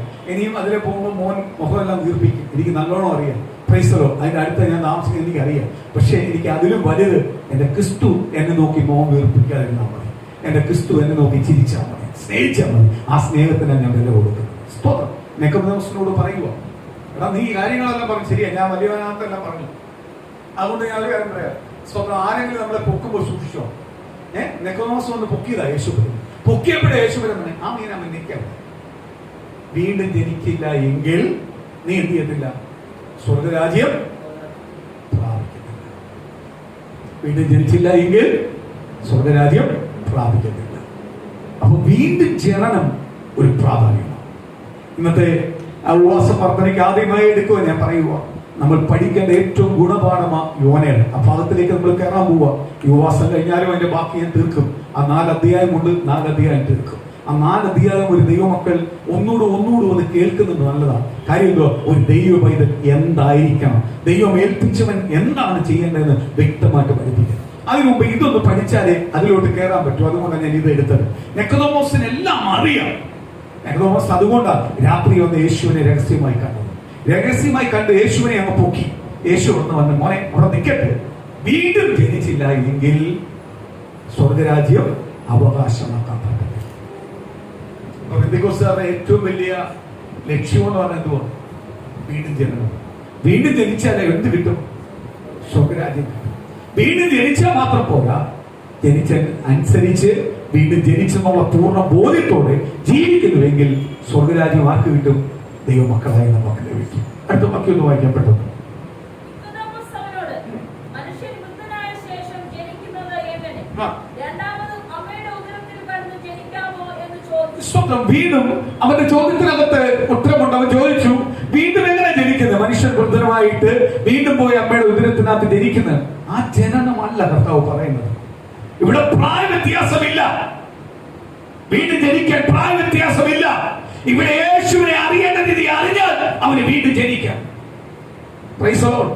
ഞാൻ വീണ്ടും ജനിച്ചത് കൊണ്ട് എന്റെ മക്കൾ വീണ്ടും ജനിക്കണമെന്ന് എനിക്ക് ആഗ്രഹിക്കാം, പ്രാർത്ഥിക്കാം. അവരുടെ ഹൃദയത്തിനകത്ത് ദൈവം തൊട്ടാലേ അവര് വീണ്ടും ജനിച്ചൊരു കാര്യമുള്ളൂ. എന്ന് പറഞ്ഞാൽ ഈ വീണ്ടും ജനനത്തിന് അപ്പുറമായ ഒരു ജീവിതമല്ലെന്ന് അവര് തിരിച്ചറിയണം. തിരിച്ചറിഞ്ഞിട്ട് വീണ്ടും ജനിച്ചാലേ പ്രയോജനമുള്ളൂ. അല്ലാതെ ഇന്ന് എല്ലാം ബന്ധുക്കോസുകാർ ചെയ്യുന്ന പോലെ മക്കളെ ഒരു പ്രായത്താകുമ്പോഴേ വീണ്ടും ജനിപ്പിക്കും. ജനിക്കാത്തവരെ വീണ്ടും ജനിപ്പിക്കും. 18-17 വയസ്സാകുമ്പോഴേ വീണ്ടും ജനിപ്പിക്കും. 10ാം ക്ലാസ് ആകുമ്പോഴേ വീണ്ടും ജനിപ്പിക്കും. കാര്യം എന്തുവാ? കൈവിട്ടു പോവോ എന്നുള്ള പേടിയാ. സ്വതന്ത്രം കൈവിട്ടു പോകുന്നുള്ള പേടിയാ. കാര്യം ഇനി ഇവനെ സഭയെ കിട്ടത്തില്ലയോ എന്നുള്ള കാര്യമാണ്. അതിനുവേണ്ടി അവനെ വീണ്ടും അതല്ല, ആ വീണ്ടും ജനിപ്പ് അല്ല ദൈവത്തിന് വേണ്ടത്. അവിടെ പ്രായ വ്യത്യാസമില്ല. നീ വൃദ്ധനോ ബാലനോ ആയിക്കോട്ടെ, പക്ഷെ നിന്റെ ജീവിതം ഇനി നീ ക്രിസ്തുമായിട്ട് ജീവിക്കാൻ പോകുന്ന എഗ്രിമെന്റ് ഉറയ്ക്കുക. ആ എഗ്രിമെന്റ് പ്രകാരം എഗ്രിമെന്റ് തയ്യാറാക്കി എഗ്രിമെന്റ് ചെയ്തു കഴിഞ്ഞാൽ പിന്നെ നീ ആരുമായിട്ട് ജീവിക്കാവൂ? ക്രിസ്തുമായിട്ട് ജീവിക്കാവൂ. ക്രിസ്തുവിന്റെ ഉപദേശമേ നീ കേൾക്കാവൂ. വീണ്ടും ജനിച്ചു കഴിഞ്ഞാൽ ഞാൻ ഒരു കാര്യം ഉറപ്പായിട്ടെന്ന് പറയുക, പച്ചയ്ക്ക് പറയുക, അപ്പന്റെ അമ്മയുടെ സഹോദരങ്ങളുടെ ഉപദേശമല്ല പിന്നെ വേണ്ടത്, ക്രിസ്തുവിന്റെ ഉപദേശമാണ് വേണ്ടത്. വീണ്ടും ജനിച്ചവന്റെ ഒറ്റ ഒരു ഉപദേശം അവൻ ആരോടെ ചോദിക്കാവൂ? ക്രിസ്തുവിനോടെ ചോദിക്കാവൂ. ഞാൻ അത് ചെയ്യണോ വേണ്ടായോ? ഞാൻ പഠിച്ചുകൊണ്ടിരിക്കുമ്പോ എനിക്ക് ചോദിക്കാം, അപ്പ എന്നെ ഇന്നത് പഠിപ്പിക്കാൻ പറ്റുമോ? പക്ഷെ നീ വീണ്ടും ജനിച്ചാൽ നിനക്ക് ദൈവത്തോട് പറയാം, എനിക്കൊന്നുകൂടെ പഠിക്കണം കർത്താവേ, അല്ലെങ്കിൽ എനിക്ക് ഇന്ന ജോലി കിട്ടണം കർത്താവേ, ഞാൻ ഇന്നത് എനിക്ക് വേണം കർത്താവേ. അതെല്ലാം ആരോട് ചോദിക്കണ്ടേ? നിന്റെ അപ്പനായ യേശുവിനോടാ ചോദിക്കണം. വീണ്ടും ജനിച്ചു കഴിഞ്ഞാൽ നീ പിന്നെ ആരുടെ വൈതലായി? കർത്താവിന്റെ വൈതലായി. നിന്റെ മണവാളൻ കർത്താവാ, നീ മണവാട്ടിയായ സഭ മണവാളിനോടാ ചോദിക്കേണ്ടത്. അതായത് മണവാട്ടിയോടുള്ള ചോദിക്കേണ്ടത്. ഇന്നത്തെ ചില ഭാര്യമാര് ഭർത്താക്കന്മാരെ പോലെ എന്തുവാ? ഭാര്യ ഭവനത്തിനകത്ത് ഭർത്താവ് പോയി, ഭാര്യ ഭവനത്തിനകത്ത് ഭർത്താവ്. ചിലർ പറയും, ഇന്നത്തെ ലോകം പറയും സ്ത്രീ പുരുഷനും സമമൊന്നുമല്ല. ഒരു വഴി മുകളിൽ തന്നെ പുരുഷൻ നിൽക്കുന്നത്. ദൈവം പുരുഷനെ നിർത്തിയിരിക്കുന്നത് അതിനു വേണ്ടിയാണ്. അതിനുവേണ്ടിയാണ് നിർത്തിയിരിക്കുന്നത്. സ്തോത്രം. ഒരു വഴി മേളിലാണ് നിൽക്കുന്നത്. അപ്പൊ അതിന്റെ ആയിട്ട് ചില ബഹുമാനം എന്ത് ചെയ്യണം? കൊടുക്കണം. പൊട്ടത്തരത്തിനല്ല, നല്ല കാര്യങ്ങൾക്ക്. സ്തോത്രം. പല കാര്യങ്ങൾക്കല്ല. സ്തോത്രം. ബഹുമാനവും സ്ഥാനമല്ല ആർക്ക് കൊടുക്കണം? പുരുഷന് കൊടുക്കണം. പുരുഷൻ ആർക്ക് കൊടുക്കണം? കർത്താവിന് കൊടുക്കണം. ഒരു കാര്യം ഞാൻ പറയാം, എന്റെ ഭവനത്തിന്റെ നായകൻ ക്രിസ്തുവാന്ന് പറഞ്ഞിട്ട് ക്രിസ്തുവിനെ ഇഷ്ടം ചെയ്തില്ല എങ്കിൽ നിന്റെ ഭവനത്തിന്റെ നായകൻ ആരല്ല? ക്രിസ്തു അല്ല. എന്റെ ഭവനത്തിന് ഏത് വിഷയം വന്നാലും ദൈവമക്കളെ ഞാൻ ഒരു കാര്യം ഇന്ന് പ്രാർത്ഥിക്കാൻ ഒരു മർമ്മം പഠിപ്പിച്ചു തരാൻ പോവാ. ഏത് പ്രതികൂലത്തിന് മധ്യേലും ഏത് പ്രതിസന്ധിയുടെ മധ്യേലും നിങ്ങൾ പ്രാർത്ഥിക്കാതിരിക്കുമ്പോൾ പറയണം, എന്റെ ഭവനത്തിന്റെ നായകൻ ക്രിസ്തുവാ, എന്റെ നായകൻ ക്രിസ്തുവാ, എന്റെ നായകൻ ക്രിസ്തുവാ. നായകൻ പറയുന്നതല്ലാതെ ഞാൻ ഒന്നും ചെയ്യുന്നില്ല. നായകൻ എന്റെ ക്രിസ്തുവായ എന്റെ നായകനെങ്കിൽ എന്റെ ഭവനത്തെ ഒരു ശക്തികൾക്കോ, ഒരു അന്ധകാര ശക്തികൾക്കോ, ഒരു പാരമ്പര്യ ശക്തികൾക്കോ, ഒരു വിഗ്രഹബന്ധന ശക്തികൾക്കോ, ലോകത്തെ ഭരിക്കുന്ന ഒരു അന്ധകാരത്തിനോ എന്നെ തൊടുവാൻ കഴിയത്തില്ല. സർപ്പസന്തതിയായ പിശാചേ, നിനക്ക് എന്നെ തൊടുവാൻ കഴിയത്തില്ല, എന്നെ തൊടുവാൻ കഴിയത്തില്ല. എന്റെ ഭവനത്തിന്റെ നായകൻ ക്രിസ്തുവാ, എന്നെ ഭരിക്കുന്ന ഭവനം ക്രിസ്തുവാ. യേശു എന്ന് പറയുന്ന നായകനെ എന്റെ ഭവനത്തെ ഭരിക്കുന്നത്, യേശു എന്ന് പറയുന്ന നായകനെ എന്റെ ഭവനത്തെ ഭരിക്കുന്നത്, യേശു എന്ന് പറയുന്ന നാമം എന്നെ ഭരിക്കുന്നത്. യേശു എന്ന നാമം എന്നെ ഭരിക്കുന്ന കാലത്തോളം ഒരു പിശാചിനും എന്നെ തൊടുവാൻ കഴിയത്തില്ല. എന്റെ തലമുറ ഭരിക്കുന്നത് യേശുവാ, എന്റെ ഭർത്താവിനെ ഭരിക്കുന്നത് യേശുവാ, എന്റെ ഭാര്യയെ ഭരിക്കുന്നത് യേശുവാ, എന്റെ ഭവനത്തെ ഭരിക്കുന്നത് എന്റെ യേശുവാ, എന്റെ ജോലി സ്ഥലത്തെ ഭരിക്കുന്നത് എന്റെ യേശുവാ എന്ന് പറഞ്ഞ നീ ഏറ്റെടുത്തോട് പാർട്ടിയിൽ യേശു ഭരിക്കാൻ തുടങ്ങുമ്പോൾ നിന്റെ കുടുംബത്തിനകത്ത് മാറ്റങ്ങൾ ഉണ്ടാവും. നിന്റെ കുടുംബത്തിനകത്ത് രക്ഷിക്കപ്പെടാത്തവർ രക്ഷിക്കപ്പെടും. നിന്റെ ഭവനത്തിനകത്ത് മാനസാന്തരപ്പെടാത്തവർ മാനസാന്തരപ്പെടും. നിന്റെ ഭവനത്തിനകത്ത് ദൈവത്തെ ഭയമില്ലാത്തവർ ഭയപ്പെടാൻ തുടങ്ങും. ദൈവത്തിന് വേണ്ടി അവർ ഒരുക്കപ്പെടാൻ തുടങ്ങും. ദൈവത്തിന് വേണ്ടി ജീവിക്കാൻ തുടങ്ങും. ദൈവം അവനെ അവന്റെ കുടുംബത്തെ മാറി.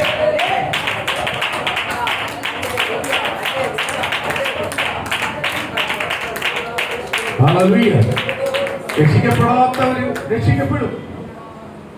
ഞാൻ സ്ഥാപിച്ചു കഴിഞ്ഞു. എന്തുവാ? എന്റെ ഭവനത്തിന്റെ നായകൻ ആരാ? ക്രിസ്തുവാ.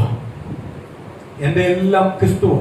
എന്റെ ജോലികാര്യത്തിനകത്ത് ക്രിസ്തുവ, എന്റെ ആരോഗ്യത്തിനകത്ത് ക്രിസ്തുവ, എന്റെ കുടുംബജീവിതത്തിനകത്ത് ക്രിസ്തുവ. അങ്ങോട്ട് ഞാൻ അങ്ങ് സ്ഥാപിക്കാൻ തുടങ്ങി കഴിഞ്ഞാൽ ഉടനെ എന്ത് ചെയ്യാൻ മാറും? അതുവരെ വെച്ചിരിക്കുന്ന പാരമ്പര്യ ശക്തികളെ ഇളകാൻ തുടങ്ങും. അവന് നിൽക്കാൻ പറ്റത്തില്ല. അവന്റെ തന്ത്രങ്ങളും പ്ലാനുകളും പദ്ധതിയെല്ലാം ഉണ്ടെയും. ഇന്ന് ഞാൻ പ്രാർത്ഥിക്കുന്നേ ഉള്ളൂ. ഞാൻ ഒരുപാട് കണ്ണുനീരെടുക്കുന്നുണ്ട്, പ്രാർത്ഥിക്കുന്നുണ്ട്, ഉപവാസമിരിക്കുന്നുണ്ട്. പക്ഷെ എന്റെ ഭവനത്തിൽ ചിലതിനൊന്നും ജയിച്ച് പുറത്തു വരാൻ പറ്റുന്നില്ല. ഇന്ന് പകൽ ദൈവത്തിന്റെ ആത്മാവ് ഊന്ന് വിളിച്ചു പറയുക, നിന്റെ ആ വിഷയത്തിനകത്ത് ക്രിസ്തു അങ്ങനെ നായകനെ സ്ഥിരപ്പെടുത്ത്. ഉറപ്പിക്കട്ടെ. കല്ലിന്മേൽ പണിത ഭവനം പോലെ അവൻ ഉറപ്പീര്. ആ കല്ലിന്മേൽ ഞാൻ പണിയും, എന്റെ ഭവന സഭയെ പണിയും. പാതാള ഗോപുരം അതിനെ ജയിക്കില്ലെന്ന് പറഞ്ഞതുപോലെ ദൈവത്തിന്റെ വചനത്തിൽ, ദൈവത്തിന്റെ പ്രമാണപ്രകാരം ഇന്ന് പകരം ഉറപ്പീര്.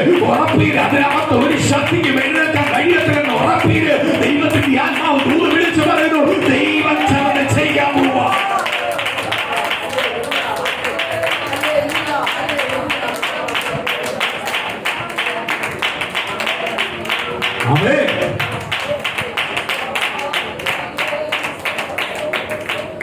സ്തോത്രം. നമ്മൾ ചിലതങ്ങോട്ട് ഉറപ്പിക്കുന്നില്ല, ചിലതെല്ലാം അറിയാം, പക്ഷെ അത് ഉറപ്പിക്കുന്നില്ല. അതുകൊണ്ടാണ് ദൈവത്തിന്റെ ചില മറുപടികൾ നമ്മുടെ കുടുംബത്തിനകത്ത് എന്ത് ചെയ്യട്ടെ വെളിപ്പെടണമെങ്കിൽ എന്ത് ചെയ്യണം? നമ്മൾ ചില കാര്യങ്ങൾ ഉറപ്പിക്കണം. സ്തോത്രം. ക്രിസ്തു എന്റെ ഭവനത്തിന്റെ നായകൻ. ഉറപ്പിച്ചു. ദൈവത്തിന്റെ വാതിൽ നിനക്കായി തുറക്കും. നിനക്കെതിരെ നിൽക്കുന്നുണ്ടോ? അവിടെ മാറാൻ തുടങ്ങും. കാര്യം എന്തുവാ? ഭവനത്തിന്റെ നായകൻ ക്രിസ്തുവാ. ക്രിസ്തുവിന്റെ ഭവനത്തിനകത്ത് നായകനാണെങ്കിൽ അവിടെ ക്രിസ്തുവിന്റെ മഹത്വം എന്ത് ചെയ്യത്തുള്ളൂ? വെളിപ്പെടത്തുള്ളൂ. ദൈവത്തിന്റെ ആലോചനകളെ വെളിപ്പെടത്തുള്ളൂ. ദൈവത്തിന്റെ ദൂതയെ വെളിപ്പെടത്തുള്ളൂ. അത് വിശ്വസിച്ച് കഴിയുമ്പോ ദൈവം ചെയ്യുമ്പോ അത്ഭുതങ്ങൾ ചെയ്യാം. സ്തോത്രം. ക്രിസ്റ്റി ബൈബിൾ കോളേജ് പഠിക്കുന്ന മുന്നേ ഞാൻ എന്നോട് പറയാറുണ്ട്, ഡിഗ്രി അല്ല വിഷയം, ദൈവമായിട്ട് ബന്ധമാണ് വിഷയം, ദൈവമായിട്ടുള്ള ശുശ്രൂഷ വിഷയം. നീ ഡിഗ്രി പ്രാപിക്കേണ്ട ബുദ്ധി തുറന്നാ പോരാ, ശുശ്രൂഷ പ്രാപിക്കണം. നീ ശുശ്രൂഷ പുറത്തു വരണം. നീ ശക്തമായി നിൽക്കണം. ഡിഗ്രി അല്ല നിന്നെ കൊണ്ടുപോകുന്നത്, കർത്താവിന്റെ കൃപയാ കൊണ്ടുപോകുന്നത്. സ്തോത്രം. കർത്താവിന്റെ കൃപയാ. ഡിഗ്രിയിൽ രണ്ടാമത്തെ സ്ഥാനമാണ്. ഡിഗ്രി വേണ്ടാന്നൊന്നും അല്ല ഞാൻ പറയുന്നത്. ഡിഗ്രി എടുക്കരുത്, നിനക്ക് കഴിവുണ്ട്, ഡിഗ്രി എടുക്കും. അതിനെല്ലാം അപ്പുറത്ത് ഒന്നാം സ്ഥാനം ആർക്ക് കൊടുത്തോണം? ദൈവത്തിന്റെ കൃപയ്ക്ക്, ദൈവത്തിന്റെ ശുശ്രൂഷകൾക്ക്, ദൈവം ഏൽപ്പിക്കുന്ന ദൈവം ചെയ്യാനുള്ള കൃപ വെളിപ്പെടുന്നുവെങ്കിൽ ദൈവം മാനിക്കും. ഞാൻ കഴിഞ്ഞ ആഴ്ച നിങ്ങളോട് പറഞ്ഞു, മക്കളെ വളർത്തുമ്പോൾ ദൈവമായിട്ട് അടുപ്പിച്ച് വളർത്തിക്കോ. ആ മക്കൾ വളർന്നു വന്നാൽ നിങ്ങൾക്കൊരു തണലായി തീരും, നിങ്ങൾക്കൊരു അനുഗ്രഹമായി തീരും. അല്ല എങ്കിൽ നിങ്ങൾക്കതൊരു ദോഷമായി തീരത്തേ ഉള്ളൂ. സ്തോത്രം. പ്രാർത്ഥിച്ച് ദൈവമായിട്ട് അടുക്കേണ്ടത്. എന്റെ മക്കൾ അനുഗ്രഹപ്പെട്ടാൽ മതി, അനുഗ്രഹപ്പെട്ടെന്ന് പറഞ്ഞാൽ പോയി, അവരങ്ങ് അനുഗ്രഹപ്പെടും. പക്ഷെ നിനക്കവർ തണലാവത്തില്ല, നിനക്കവർ പ്രശ്നമായി തീരും. സ്തോത്രം. പക്ഷേ ദൈവം നിന്റെ മക്കളുമായിട്ട് അടുപ്പിച്ച് അനുഗ്രഹിക്കുവാണെങ്കിൽ നിശ്ചയമായി നിനക്ക് അവരെന്ത് ചെയ്യും? ഒരു തണലായി തീരും. നിനക്ക് തണലാവേണ്ട സമയങ്ങളുണ്ട്. ആ സമയത്ത് നിനക്ക് ഒരു വലിയ തണലായി നിന്റെ മക്കൾ നിൽക്കും. സ്തോത്രം. അടുത്ത വാക്യം വായിക്കാം, പെട്ടെന്ന് വായിക്കാം.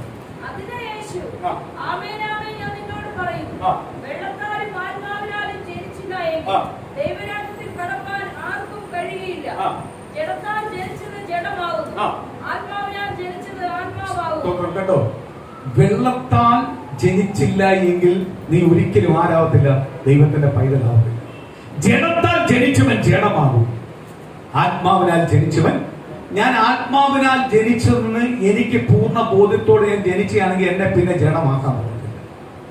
അപ്പൊ നീ ആത്മാവിനാൽ ജനിക്കേണ്ട സമയത്ത് നീ ജനിക്കാത്തതുകൊണ്ടാ ഇപ്പോഴും നീ ആത്മാവിന്റെ ജഡത്തിന്റെ പിന്നാലെ പോകുന്നത്. ജഡത്തിന്റെ പിന്നാലെ നീ യഥാർത്ഥ ആത്മാവിന്റെ പിന്നാലെ നീ പോകുന്നെങ്കിൽ നീ ഒരിക്കലും എന്ത് ചെയ്യത്തില്ല? ജഡമാവത്തില്ല. ഞാൻ ഒരു കാര്യം വ്യക്തമായിട്ട് പറയാൻ ദൈവമക്കളെ, നമ്മുടെ സഭയ്ക്കകത്ത് സ്തോത്രമാലയോ പാപങ്ങൾ വരുമ്പോൾ ഞാൻ മുൻകൂട്ടി വിളിച്ചു പറയും, അത് പാപം ചെയ്യാൻ പാട്ടത്തില്ല. കാര്യം എന്തുവാ? ദൈവത്താൽ ജനിച്ചവൻ എന്ത് ചെയ്യത്തില്ല? പാപം ചെയ്യാൻ പറ്റത്തില്ല, പാവത്തിലേക്ക് പോകാൻ പറ്റത്തില്ല. അത് വ്യക്തമായിട്ട് വിളിച്ചു പറയും. അതിനകത്ത് വിഷമമുണ്ടായാലും വിളിച്ചു പറയും. കാര്യം എന്തുവാ? നമ്മളെ സഭയെ ദൈവം പണിതിരിക്കുന്ന വെള്ളത്താണ്, ദൈവത്തിന്റെ ആത്മാവിനല്ല പണിതിരിക്കുന്നത്. ഈ സഭയ്ക്കകത്ത് ഒറ്റ ലക്ഷ്യമേ ഉള്ളൂ, ദൈവത്തിന്റെ ആത്മാവിനെ സന്തോഷിപ്പിക്കുക. ദൈവത്തിന്റെ ആത്മാവിനെ നമുക്ക് പകർന്നു നൽകിയിട്ടുണ്ട്. ആ പകർന്നു നൽകുന്ന ആത്മാവ് പ്രകാരം അത് സന്തോഷിക്കണമെങ്കിൽ ദൈവത്തിന്റെ ഇഷ്ടം ചെയ്യണം. ഈ ആത്മാവിനെ പ്രാപിച്ചിട്ട് അതിനകത്ത് ജഡം കൊണ്ടുവന്നു കഴിഞ്ഞാൽ ആർക്ക് ഇഷ്ടപ്പെടത്തില്ല? ദൈവത്തിന് ഇഷ്ടപ്പെടത്തില്ല. നിക്കോദോമസിനോട് പറഞ്ഞ പ്രായമൊന്നും ഒരു വിഷയമല്ല. നീ എന്ത് ചെയ്താൽ മതി? വെള്ളത്താൽ വീണ്ടും ജീവിക്കണം. വെള്ളത്താൽ വീണ്ടും ജനിച്ചു കഴിഞ്ഞാൽ പിന്നെ നീ ആരുമായിട്ട് ജീവിക്കണം? ക്രിസ്തുവുമായിട്ട്, ദൈവ പ്രമാണമായിട്ട് ജീവിക്കണം. പ്രമാണമായിട്ട് ജീവിച്ചു കഴിഞ്ഞാൽ നിനക്ക് ദൈവത്തിന്റെ അനുഗ്രഹം ഉണ്ടാവും. അടുത്ത വാക്യം പെട്ടെന്ന് വായിക്കും.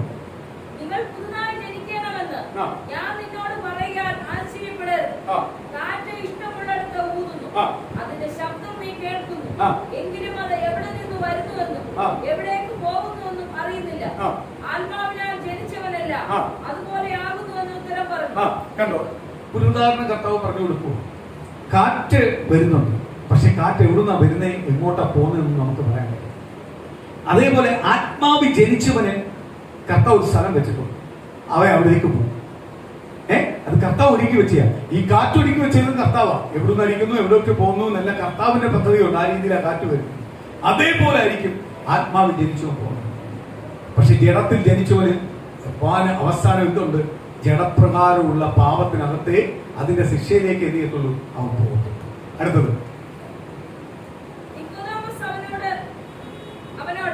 ഇതെങ്ങനെ സംഭവിക്കുമെന്ന് ചോദിച്ചു. യേശു അവനോട് ഉത്തരം പറഞ്ഞത്, നീ ഇസ്രായേലിന്റെ ഉപദേഷ്ടാവായിരുന്നിട്ടോ ഇത് അറിയുന്നില്ലയോ? ആമേൻ ആമേൻ ഞാൻ നിന്നോട് പറയുന്നു, ഞങ്ങൾ അറിയുന്നത് പ്രസ്താവിക്കുകയും കണ്ടത് സാക്ഷീകരിക്കുകയും ചെയ്യുന്നു. ഞങ്ങളുടെ സാക്ഷ്യം നിങ്ങൾ കൈക്കൊള്ളുന്നില്ലതാനും ഭൂമിയിലുള്ളത് നിങ്ങളോടൊക്കെ പറഞ്ഞിട്ട് നിങ്ങൾ വിശ്വസിക്കുന്നില്ലെങ്കിൽ സ്വർഗത്തിലുള്ളത് നിങ്ങളോട് പറഞ്ഞാൽ എങ്ങനെ വിശ്വസിക്കും? ഭൂമിയിലുള്ളത് പറഞ്ഞിട്ട് നിങ്ങൾ വിശ്വസിക്കുന്നില്ലെങ്കിൽ ഞാൻ സ്വർഗത്തിലുള്ളത് പറഞ്ഞിട്ട്, അപ്പൊ നിങ്ങൾ ഭൂമിയിലുള്ളത് പോലും യേശു ക്രിസ്തുവിനെ യഥാർത്ഥമായ നായകനായിട്ട് നിങ്ങൾ ഏറ്റെടുത്തില്ല എങ്കിൽ ഞാൻ സ്വർഗത്തിലുള്ളത് നിങ്ങളോട് പറഞ്ഞിട്ട് കാര്യമുണ്ട്. സ്വർഗത്തിലുള്ളത് എനിക്ക് വെളിപ്പെടണമെങ്കിൽ ഭൂമി ഞാൻ ക്രിസ്തുവിനെ യഥാർത്ഥമായ നായകനായിട്ട് ഏറ്റെടുക്കണം. എനിക്ക് ഈ ദൈവം അല്ലാതെ മറ്റൊരു ദൈവം ഈ ലോകത്തിൽ ഇല്ല. ജീവിക്കുന്ന ഒറ്റ ദൈവമേ ഉള്ളൂ, അത് യേശു ക്രിസ്തു മാത്രമാണ്. എന്നെ രക്ഷിച്ചതും എന്റെ പാപത്തെയും കഴുകിക്കളഞ്ഞ് എന്റെ ശാപത്തെ മാറ്റി എന്നെ പുതുതായി ജനിപ്പിച്ച് ഒരു പുതിയ പൈതലായി എന്നെ പുറത്തു കൊണ്ടുവന്നിട്ടുണ്ടെങ്കിൽ അത് എന്റെ ബന്ധുവോ സ്വന്തക്കാരോ നാട്ടുകാരോ ബന്ധക്കാരോ ബന്ധുവല്ല. എന്നെ കൊണ്ടുവന്നത് ക്രിസ്തുവാണെങ്കിൽ, ഞാൻ ക്രിസ്തുവിനെ ധരിച്ചു, ഞാൻ വീണ്ടും ജനിച്ചു, പുതുക്കം പ്രാപിച്ചു. ആ ക്രിസ്തു ആണെങ്കിൽ എനിക്ക് സ്വർഗത്തെ കുറിച്ച് പറഞ്ഞാൽ മനസ്സിലാവും. ഇല്ല, എനിക്ക് സ്വർഗത്തെ പറ്റി പറഞ്ഞാൽ മനസ്സിലാവൂ? ഞാനൊരു പേരിന് വേണ്ടി സ്ഥാനപ്പെട്ടതാണ്, അല്ലെങ്കിൽ ഒരു പേരിന് വേണ്ടി ഞാൻ വന്ന് ദൈവത്തെ അറിഞ്ഞതാണ്, എന്റെ കാര്യം നേടാൻ വേണ്ടി അറിഞ്ഞതാണ്. അപ്പൊ ആ കാര്യം നേടുന്നതിന് മാത്രമേ ആരോട് കാണത്തുള്ളൂ, ആരോട് സ്നേഹം കാണത്തുള്ളൂ, കർത്താവിനോട് സ്നേഹം കാണത്തുള്ളൂ. അവർക്ക് ഒരിക്കലും എന്ത് ചെയ്യത്തില്ല, സ്വർഗം വെളിപ്പെടത്തില്ല. സ്വർഗം വെളിപ്പെടണമെങ്കിൽ എന്ത് ചെയ്യണം? എനിക്ക് ഒറ്റ നായകനേ ഉള്ളൂ. എന്റെ ജീവിതം ഈ ഭൂമിയിൽ അനുഗ്രഹപ്പെടണമെങ്കിൽ, സ്വർഗത്തിൽ പോകണമെങ്കിൽ എന്റെ ക്രിസ്തുവിനെ ചിന്തിച്ചാൽ മാത്രമേ പറ്റത്തുള്ളൂ. ഞാൻ ക്രിസ്തുവിന്റെ വചനപ്രകാരമേ ഈ ഭൂമി ദൈവം തന്ന ആയുസ്സോളം ഞാൻ ജീവിക്കത്തുള്ളൂ എന്ന് പൂർണ്ണ തീരുമാനത്തോടെ ഇറങ്ങി തിരിച്ചവർക്ക് മാത്രമേ ദൈവത്തെ മഹത്വം എന്ത് ചെയ്യാൻ പറ്റൂ, അനുഭവിക്കാൻ പറ്റൂ. സ്വർഗവും അനുഭവിക്കാൻ പറ്റൂ, ഭൂമിയിലെ നന്മയെ അനുഭവിക്കാൻ പറ്റൂ. അതുകൊണ്ടാണ് ഞാൻ നേരത്തെ ആദ്യമേ പറഞ്ഞു, പൂർണ്ണ ആത്മാവോടും പൂർണ്ണ ശക്തിയോടും പൂർണ്ണ ഹൃദയത്തോടും പൂർണ്ണ മനസ്സോടും ദൈവത്തെ സേവിക്കുന്നവനെയാണ് ആർക്ക് വേണ്ടത്? ദൈവത്തിന് വേണ്ടത്. അല്ലാത്തവനെ ആർക്ക് വേണ്ട? ദൈവത്തിന് വേണ്ട. അങ്ങനെ സേവിക്കുന്നവൻ ഒരിക്കലും ദൈവത്തെ വിട്ട് വലത്തോട്ടോ ഇടത്തോട്ടോ എന്ത് ചെയ്യത്തില്ല, പോകത്തില്ല. അവൻ എപ്പോഴും ആരുടെ അടുത്തേ പോവും? ക്രിസ്തുവിന്റെ പിന്നാലെ പോവും. അവന് മാത്രമേ ക്രിസ്തുവിന്റെ മഹത്വം കാണൂ. സ്തോത്രം. ഞാൻ ഇന്നലെ സ്തോത്രമാലയില് വൈകിട്ട് നടന്ന ഒരു സാക്ഷി ഞാൻ പറയും. സ്തോത്രം.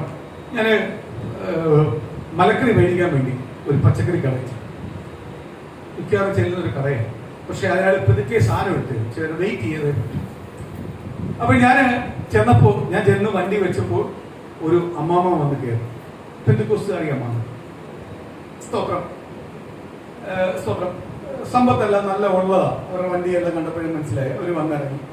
അപ്പൊ ഇദ്ദേഹം അവിടെ സ്ഥിരം വരുന്നതായത് ഈ അമ്മാമ്മയെ കണ്ടപ്പോഴേ അമ്മാമ്മയ്ക്ക് ഉള്ള സാധനം, ഇവരാണ് ഫസ്റ്റ് കയറിയത്, സെക്കൻഡാണ് ഞാൻ വന്ന് കയറിയത്. എനിക്കറിയാം ഇന്ന് എനിക്ക് കുറെ നേരം നിന്നാലേ സാധനം കിട്ടത്തുള്ളൂ. സ്തോത്രം.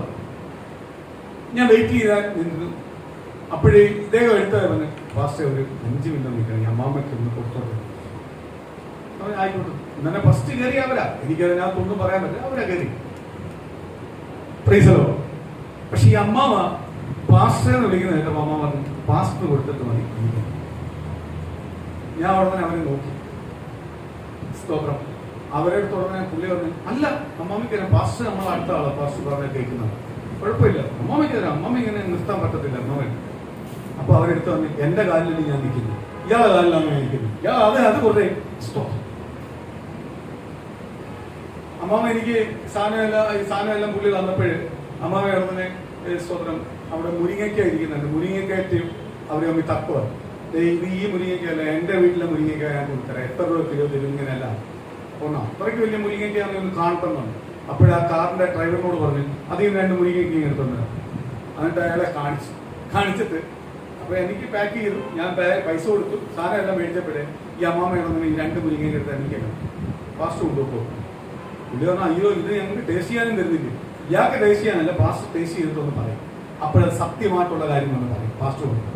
ഇയാളെടുത്ത് വെച്ച് ഇയാൾ പറയും അതല്ല നല്ല ഇതെന്ന് പറയും. പാസ്റ്റ് നമ്മൾ സത്യമായിട്ടൊന്ന് പറയും. ഞാൻ അവരെ കണ്ടിട്ടില്ല, പരിചയപ്പെട്ടിട്ടില്ല, എങ്കിൽ പോലും ഞാൻ അവരെ റെസ്പെക്ട് ചെയ്തു. ഒറ്റ നിമിഷം കൊണ്ട് ഞാൻ റെസ്പെക്ട് ചെയ്തു. കാര്യം എന്ന് പറഞ്ഞാൽ സാധാ അങ്ങനൊന്നും അല്ല. ഞങ്ങൾ ആദ്യം വന്ന് ഞങ്ങൾക്ക് ആ സാധനം എന്ന് പറയുന്ന സമയത്ത് അവര് പാസ് എന്ന് പറഞ്ഞ ഒറ്റ വാക്കിലാണ് അവർ മാറിയത്. അവരെ ആ മുഖ്യ സ്ഥാനമാക്കുന്നു നമുക്ക്. അവർ പഠിച്ച പാഠമാണ്, അവരെ പഠിപ്പിച്ചിരിക്കുന്ന, അവരുടെ ചെറുപ്രായം പോലും അവർ പഠിച്ച. എനിക്കൊന്ന് 55 വയസ്സ് കാണും അമ്മാമയ്ക്ക്, 19 വയസ്സിനകത്ത് കാണും. പക്ഷെ അമ്മാവെ പഠിപ്പിച്ച് വെച്ചിരിക്കുന്ന പാഠമാണ് ദൈവദാസന്മാർ എന്തുകൊണ്ട്.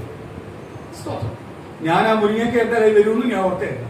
ലാസ്റ്റ് ഞാൻ വണ്ടിക്കകത്ത് കയറുമ്പോൾ അവരെ പൈസ കൊണ്ടു തന്നു. ഞാൻ അപ്പോഴും ഓർക്കുക അവരെ പഠിപ്പിച്ചിരിക്കുന്ന ആ പഠിപ്പീര് അവർ പഠിച്ചു വളർന്നത്, അവരുടെ ചെറുപ്രായം പോലെ വളർന്നത് ദൈവദാസന്മാരെന്താണ്. എന്തായാലും എനിക്ക് ആ മുരിങ്ങയെ കൂട്ടുമ്പോൾ ഞാൻ സ്തോത്രം അവർക്ക് വേണ്ടി പറയും. എന്നാൽ പറഞ്ഞു പോവും. കാര്യം അവരുടെ മനസ്സ് അവർ വെച്ച് നിൽക്കണം. ചിലയിടത്തെല്ലാം നിന്ന് കഴിഞ്ഞാൽ പാസ്സാന്ന് പറഞ്ഞാൽ ആരാന്ന് പറഞ്ഞാൽ അവിടെ ആയിക്കട്ടെ ആണെങ്കിലല്ലേ വന്നെന്ന് പറഞ്ഞു. ഇല്ലയോ, ഒരു ബസ്സിനകത്ത് പോലും ഒരു ദൈവമക്കളെ കണ്ട ഒരു സ്നേഹം പോലും കാണിക്കുന്നു. അങ്ങോട്ടും ഇങ്ങോട്ടും എന്തുവോ വൈരാഗ്യം തീർക്കുന്ന പോലെ. സഭകൾ തമ്മിൽ എന്തുവോ ഇങ്ങോട്ടും അങ്ങോട്ടും മത്സരമാറ്റി വൈരാഗ്യം തീർക്കാൻ. സ്തോത്രം. ഒന്ന് നോക്കിട്ട് കൽത്താട്ട് പഠിക്കുന്ന സഭയ്ക്കകത്തെല്ലാം ഭയങ്കര ആളാണ്. ദൈവവചനം പറയുന്നുണ്ട് ദൈവമക്കളെ, അവരുടെ കൺവെൻഷനും അവരുടെ ആഘോഷങ്ങളും ഭയങ്കര ജനമാണ്. ദൈവവചനം പറയുന്നത് എന്തുവാ? പാപത്തിന്റെ വഴി വിശാലമാണ്. യഥാർത്ഥ ദൈവത്തിന്റെ മാർഗം ഞെരുക്കമുള്ളത്, കേറാൻ ഭയങ്കര പാടാണ്. ഇത് വിശാലമാണ്. എല്ലാവരും വിളിക്കും. എന്തോ ഇവിടെ കൽത്താട്ട് പഠിപ്പിക്കുവോ? കൽത്താട്ട് പഠിപ്പിക്കും. ഒരു മൂപ്പൻ പറയുന്നത് കേട്ടു, 1,44,000 പേർ ബൈബിളിനകത്തൊരു എണ്ണമുണ്ട്. ആ പേര് മാത്രമേ സ്വർഗ്ഗത്തിൽ പോത്തുള്ളൂ. അവരുടെ ജനമെന്ന് പറഞ്ഞു കഴിഞ്ഞാൽ 2-3 ലക്ഷം പേരാ ആ സഭയ്ക്കകത്ത്, അവരുടെ പ്രസ്ഥാനത്തിനകത്തുള്ള മൊത്തം കണക്ക് കൂട്ടിക്കഴിഞ്ഞാൽ ചിലപ്പോൾ 5 ലക്ഷം പേര് കാണുമായിരിക്കും. അവരീ പറയുക 1,44,000 പോത്തുള്ളൂ, ഞങ്ങളുടെ ശുശ്രൂഷകന്മാർ മാത്രമേ പോത്തുള്ളൂ, വിശ്വാസികളൊന്നും പോത്തില്ല. എന്നിട്ടും അവിടെ പോവുക, കിടക്കുക. അയ്യോ ഇവിടെ ആരെയാ? അവര് തന്നെ പറയുന്നുണ്ട്, അവരുടെ മൂപ്പന്മാര് തന്നെ പറയുന്നുണ്ട്, ഞങ്ങളെ പോത്തുള്ള നീയൊന്നും പോത്തില്ല, ഇവിടെ ഇരിക്കത്തേ ഉള്ളൂ നീയല്ല. പ്രൈസലോ. ഞങ്ങളെ വിശുദ്ധന്മാരെ വിശുദ്ധം, അവന്മാരെ വിശുദ്ധന്മാരെന്നല്ല വിളിക്കേണ്ടത്, അവരെ വേറെ പേരിട്ടാ വിളിക്കുന്നത്. പ്രൈസലോ. വിശുദ്ധൻ എന്ന് പറയുന്നത് എന്തുവാ? മറ്റൊരുവനെ ശ്രേഷ്ഠം എന്നുള്ളവനാ വിശുദ്ധൻ, മറ്റുള്ളവനെ കരുതുന്നതാണ് വിശുദ്ധൻ. ഞാൻ പോകുമ്പോൾ എന്റെ കൂടെ അവരും കാണണം, അവരെ കയറ്റിവിട്ടിട്ടാണ് എനിക്ക് പോകണമെന്ന് പറയുന്നവനാണ് യഥാർത്ഥ ഇടയൻ. അവനാണ് ആടുകൾക്ക് വേണ്ടി വില കൊടുക്കുന്നവൻ. അതാണ് ക്രിസ്തു നമുക്ക് വേണ്ടി എന്ത് ചെയ്തേ? യാഗം അർപ്പിച്ചത്. അല്ലയോ? അതല്ലേ ക്രിസ്തു നമ്മളെ പഠിപ്പിച്ചത്. അല്ലാതെ ക്രിസ്തു ദൈവത്തിന് വേണ്ടി ഇറങ്ങി തിരിച്ചു. 12 അപ്പോസ്തലന്മാർ വാ, നീ എല്ലാം ആദ്യം പോയി ക്രൂശിക്കൊണ്ട് ഞാൻ ഇവിടെ നിൽക്കാം എന്നാണ് യേശുപുരം പറഞ്ഞത്. ക്രൂശിന്റെ മാർഗം ആരാ ഏറ്റെടുത്തേ? ക്രിസ്തു ഏറ്റെടുത്തു. എങ്ങനെ ഏറ്റെടുത്തു? എല്ലാ സകല പാപത്തെയും ജയിച്ചു കാണിച്ചു. ഒരുവന് പാപമില്ലാതെ 33.5 കൊല്ലം ജീവിച്ചു കാണിച്ചു. എന്നിട്ട് എന്ത് ചെയ്തു? മരിച്ചു. കാൽവരി ക്രൂശ്. എന്നിട്ട് പറഞ്ഞ എന്റെ രക്തത്താൽ നിങ്ങളെ പാപം കഴുകിക്കളഞ്ഞു. ഇനി നീ മരിക്കണ്ട, നിന്റെ പാപം ഞാൻ കഴുകിക്കളഞ്ഞു. നീ എന്നെ ഏറ്റെടുത്താ മതി, വെള്ളത്താൽ ജനിച്ചാ മതി, നിന്റെ പാപത്തെ എന്തിയോ ഞാൻ കഴുകിക്കളഞ്ഞു. ആ മാതൃക കാണിച്ച് അന്ന് നായകനെ പോലെ വേറെ നായകനുണ്ടോ? നമ്മളെ ബന്ധക്കാരിലുണ്ടോ? സുഹൃത്തുക്കളിലുണ്ടോ? നാട്ടുകാരിലുണ്ടോ? ഒരു പാപവും ചെയ്യാതെ എല്ലാ പാവവും നമ്മുടെ പാപത്തെ സ്വയം ഏറ്റെടുത്ത് നമുക്ക് വേണ്ടി കാൽവരി ക്രൂശിച്ചു. അതാണ് യഥാർത്ഥ ഇടയൻ, അതാണ് യഥാർത്ഥ പാസ്റ്റർ, അതാണ് യഥാർത്ഥ സഭ. എന്ന് പറഞ്ഞാൽ സ്വർഗത്തെ മാത്രം നോക്കി കൊണ്ടുപോകുന്ന ഒരു സഭയാണ് യഥാർത്ഥ സഭ. പെന്തിക്കോസ്ത് സഭ എന്ന് പറഞ്ഞാൽ എന്തുവാ? സ്വർഗത്തെ മാറ്റാം. അവിടെ ആള് കുറവായിരിക്കും, ആളെല്ലാം കുറഞ്ഞോട്ട്. പക്ഷെ എന്തുണ്ട്? കർത്താവ് വരുമ്പോ എടുക്കപ്പെടും. കർത്താവ് വരുമ്പോ എടുക്കപ്പെടും. നീ ആള് കൂലിയെടുത്തും ചെണ്ടയുള്ളിടത്തും ഓർഗനുള്ളിടത്തും കോളപ്പുറപ്പും കാണിക്കുന്നിടത്തും നീ കൂടിയിട്ട് കാര്യമില്ല ദൈവമക്കളെ. അത്ഭുതങ്ങളും അടയാളങ്ങളെല്ലാം പലതും നീ കണ്ടു കാണും. പക്ഷേ സഭ എടുക്കപ്പെടണമെങ്കിൽ എന്ത് ചെയ്യണം? ദൈവവചന പ്രകാരം ജീവിക്കണം, നിത്യത നോക്കി ഓടണം. ഓടുന്നെങ്കിൽ മാത്രമേ സഭയെ ദൈവജനത്തെ ആരെടുക്കത്തുള്ളൂ. ഞാൻ ഓർക്കുന്നത് എന്റെ കുടുംബം മാത്രം സ്വർഗത്തിൽ പോകണമെന്നല്ല ആഗ്രഹിക്കുന്നത്. എന്റെ സഭയ്ക്കകത്ത് ദൈവവചനം കേട്ട് അനുസരിക്കുന്ന എല്ലാ ദൈവമക്കളും പോയിട്ട് അതിനോടൊപ്പം ഞാൻ പോകണമെന്ന് ഞാൻ ആഗ്രഹിക്കുന്നു. അല്ല, ഞാൻ പോയിട്ട് അവരെ കൊണ്ടുപോകാനല്ല ഞാൻ ആഗ്രഹിക്കുന്നത്. എല്ലാവരെയും കയറ്റി വിട്ടിട്ട് അവസാനം കയറി പോകാനാണ് ഞാൻ ആഗ്രഹിക്കുന്നത്. അതിനുവേണ്ടി ഞാൻ പ്രാർത്ഥിക്കുന്നു. ഞാൻ അതുകൊണ്ട് ഈ സഭയ്ക്കകത്ത് എന്തൊക്കെ വിഷയം വന്നാലും നിങ്ങളെ ആരെയും അറിയിക്കാറില്ല. എല്ലാം നേരിടുന്നത് ഞാനാ, എല്ലാം പോകുന്നതും വരുന്നതും എല്ലാം ഞാനാ. എന്താ നിങ്ങളെല്ലാം എനിക്ക് കൂട്ടിക്കൂടെ? നമുക്ക് എല്ലാവരും സഭയുടെ വിഷയമാണെന്ന് പറഞ്ഞ് കൂട്ടുന്നുണ്ടോ? കൂട്ടാത്തന്റെ കാര്യം എന്തുവാ? അടുപ്പിക്കാത്ത കാര്യം എന്തുവാ? സ്വന്തം കൊറോണ സമയത്ത് സഭ നടന്നുകൊണ്ടിരുന്നപ്പോ പോലീസുകാരെ പിടിച്ചുകൊണ്ടുപോയി. എല്ലാ ദൈവമക്കളെ പറഞ്ഞുകൊണ്ടിട്ട് ഞാൻ പോലീസുകാരോട് പോയെ, അവരോട് പോയിരുന്നു. നിങ്ങളെ കൂട്ടിക്കൂടെ? എന്നാ നമുക്ക് എല്ലാവർക്കും പോയി പോലീസ് സ്റ്റേഷനിൽ ഇരിക്കാന്ന് പറയണ്ടേ? ഞാൻ എല്ലാവരും വീട്ടിലാക്കിയിട്ടാ പോയെ. കാര്യം എന്തുവാ? എനിക്ക് അവസാനം പോയാൽ മതി. പക്ഷേ ഞാൻ പഠിപ്പിക്കാൻ എന്നെ ഏൽപ്പിച്ചിരിക്കുന്ന ദൈവജനം ആദ്യം എന്ത് ചെയ്യണം? സ്വന്തം കാരണം അതിനോടൊപ്പം എനിക്ക് പോകണം. സ്തോത്രം.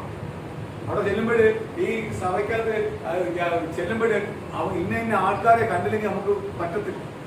ഇന്ന ആൾക്കാർ കാണണം. കാര്യം ദൈവം എന്നെ ഏൽപ്പിച്ചതാ പഠിപ്പിക്കാൻ. ആ പഠിപ്പീര് കറക്റ്റ് ആയില്ല. ആ പഠിപ്പീരിൽ എവിടെ വീഴ്ച വന്നത്, കുറവ് വന്നത്, അവരെന്താ ഏറ്റെടുക്കാനത് എന്ന് പൂർണ്ണമായി എരിവുള്ള ദൈവദാസന യഥാർത്ഥ ഇടയിൽ. ആ ദൈവദാസനെ ആർക്ക് വേണ്ടത്? ദൈവത്തിന് വേണ്ടി. ആ സഭയെ ദൈവം. ഇത് ആയിരങ്ങളെ കെട്ടുവോ, ലക്ഷങ്ങളെ കെട്ടുവോ? അവിടെ തീറ്റി കൂടി 3 നേരം ഫുഡ് ചാടി പിടിച്ച് അവിടെ പോവുക. അതിനെ കുറ്റം പറയുന്നവനും അതിന്റെ ഫ്രണ്ടിൽ പോയിരിക്കും. കാര്യം അതിനെ കുറ്റമാ പറയുന്നത്. മൊത്തം കുറ്റം പറഞ്ഞിട്ട് അതിന്റെ ഫ്രണ്ടിൽ പോയിരുന്നു. ഷാപ്പടിനാണ്. വീട്ടിൽ വെക്കണ്ട. ഒരാഴ്ച ഫുഡ് ഫ്രീയാ, വീട്ടിൽ വെക്കണ്ട. സ്തോത്രം. ഇതൊന്നും അല്ല ദൈവരാജ്യം കാണിക്കുന്നത്, ദൈവരാജ്യം കിട്ടുന്നത്. നീ നിൽക്കുന്ന സ്റ്റാൻഡിനകത്ത് ആദ്യം എന്ത് ചെയ്യണം? ഉറച്ചു നിൽക്കണം. നീ നിൽക്കുന്ന സ്റ്റാൻഡിനകത്ത് ഉറച്ചു നിൽക്കണം. ഉറച്ചു നിൽക്കണം. സ്തോത്രം. ഞാൻ കഴിഞ്ഞ ആഴ്ച നടന്ന ഒരു സാക്ഷിയോട് പറയാൻ ദൈവമക്കളെ, എന്നൊക്കെ പ്രാർത്ഥിക്കാൻ പോവോ? വചനത്താൽ പ്രാർത്ഥിക്കാൻ പോവോ? സ്തോത്രം. ഒരു ഭവനത്തിനകത്ത് സ്തോത്രം രോഗിയായിട്ട് 2 പേര്. കേട്ടപ്പോഴേ എന്നെ മനസ്സിനകത്ത് നല്ല അടുപ്പുള്ള ഫാമിലി. ഞാൻ ഓർത്ത് പോയിട്ടൊന്ന് പ്രാർത്ഥിക്കണം. സ്തോത്രം. പ്രാർത്ഥിക്കണം. അത് ചില ദിവസങ്ങൾ കഴിഞ്ഞു. ആ രോഗത്തിനകത്ത് ചുടു പ്രയാസമാണെന്ന് അറിഞ്ഞപ്പോ ഞാൻ സുനിലോട് പറഞ്ഞത് പ്രാർത്ഥിക്കണമല്ലോ, നമുക്കത് പോകണമല്ലോ, പ്രാർത്ഥിക്കണമല്ലോ. സ്തോത്രം. നമ്മൾ അടുത്തല്ല, പ്രാർത്ഥിക്കണം. അപ്പോൾ ദൈവത്തിന്റെ ആത്മാവിനോട് വിളിച്ചു പറഞ്ഞു, ചില ദിവസങ്ങൾക്ക് മുമ്പേ, ചില മാസത്തിന് മുമ്പേ നിന്നോട് പറഞ്ഞ ദൂതം അവർക്കൊരു വലിയ നന്മ കൊടുക്കും. അത് കഴിയുമ്പോൾ ഒരു പ്രതികൂലം അവർ ജീവിതത്തിനകത്ത് കഴിയും. നീ മറന്നുപോയി. ആ പ്രതികൂലത്തിന്റെ വലിയ രീതിയിലൊക്കെ പ്രതികൂലത്തിലേക്ക് കൊണ്ടുപോകേണ്ടത്, കണ്ണിക്കൊള്ളുന്നത് കുരിയത്തിക്കൊണ്ടതുപോലെ അതിനെ ഞാൻ ചെറുതാക്കിയ ഒരു പ്രതികൂലമാണ്, അല്ലാതെ വേറെ വിഷയമല്ല. അത് പ്രാർത്ഥിച്ചാൽ സ്തോത്രം. ഇന്ന് അപ്പോഴേ തന്നെ പ്രാർത്ഥിച്ചു. കർത്താവിന്റെ കൃപയാൽ ഇന്ന് പകല് അവിടുന്ന് ഒരു മെസ്സേജ് കിട്ടി, വിടുതൽ പൂർണ്ണമായി കിട്ടിയത്. അത് കേട്ടപ്പോൾ എനിക്ക് ഭയങ്കര സന്തോഷം തോന്നി. പക്ഷെ ഞാനത് പറഞ്ഞത് നമ്മൾ പോയി പ്രാർത്ഥിച്ചുകൊണ്ട് വിടുതൽ കിട്ടിയെന്നല്ല. നമ്മൾ പ്രാർത്ഥിക്കാൻ പോകുമ്പോൾ ദൈവം അത് വെളിപ്പെടുത്തി തന്നെ എന്തുകൊണ്ടാണ് സംഭവിച്ചത്. ഞാൻ അത് മുമ്പേ, ചില മാസത്തിന് മുമ്പേ അവരോട് ദൂത് പറയാൻ നിന്നോട് ഞാൻ പറഞ്ഞു. നീ പറഞ്ഞു എന്തുവാ? ചില പ്രതികൂലം വരുമെന്ന്, ചില സങ്കടങ്ങൾ വരും. വലിയൊരു സന്തോഷത്തിലേക്ക് അവർ കയറി വന്നപ്പോ, ആ സന്തോഷം വന്നപ്പോ അവർക്ക് വലിയ പ്രതികൂലമാവും. വലിയ സന്തോഷം അവരുടെ ജീവിതത്തിനകത്ത് അനുഭവിക്കാൻ തുടങ്ങിയപ്പോൾ അന്ന് ദൈവം പറഞ്ഞ അതേ ദൂത അവിടെ വെളിപ്പെട്ടെ ആ പ്രതികൂലത്തോട് ആ സന്തോഷം അനുഭവിച്ചു. അതുകൊണ്ട് അത് പൂർണ്ണതയോട് എന്ത് ചെയ്യാൻ പറ്റില്ല. അവർക്ക് അങ്ങാട്ട് ശരീരം കൊണ്ടോ മനസ്സുകൊണ്ടോ അനുഭവിക്കാൻ പറ്റും. അപ്പൊ രോഗം വരുമെന്ന് തന്നെയായിരുന്നു കർത്താവ് കാണിച്ചത്. പക്ഷെ അത് വേറെ മാരാരോഗത്തിലേക്ക് ദൈവം കൊണ്ടുപോകാതെ, കണ്ണിക്കുള്ളത് പുരിയത്തുള്ളത് കണ്ണിന്റെ പിരിയത്തിൽ കൊണ്ടതുപോലെ ദൈവം എന്ത് ചെയ്തു മാറ്റി. അത് എന്തിനു വേണ്ടിയാ?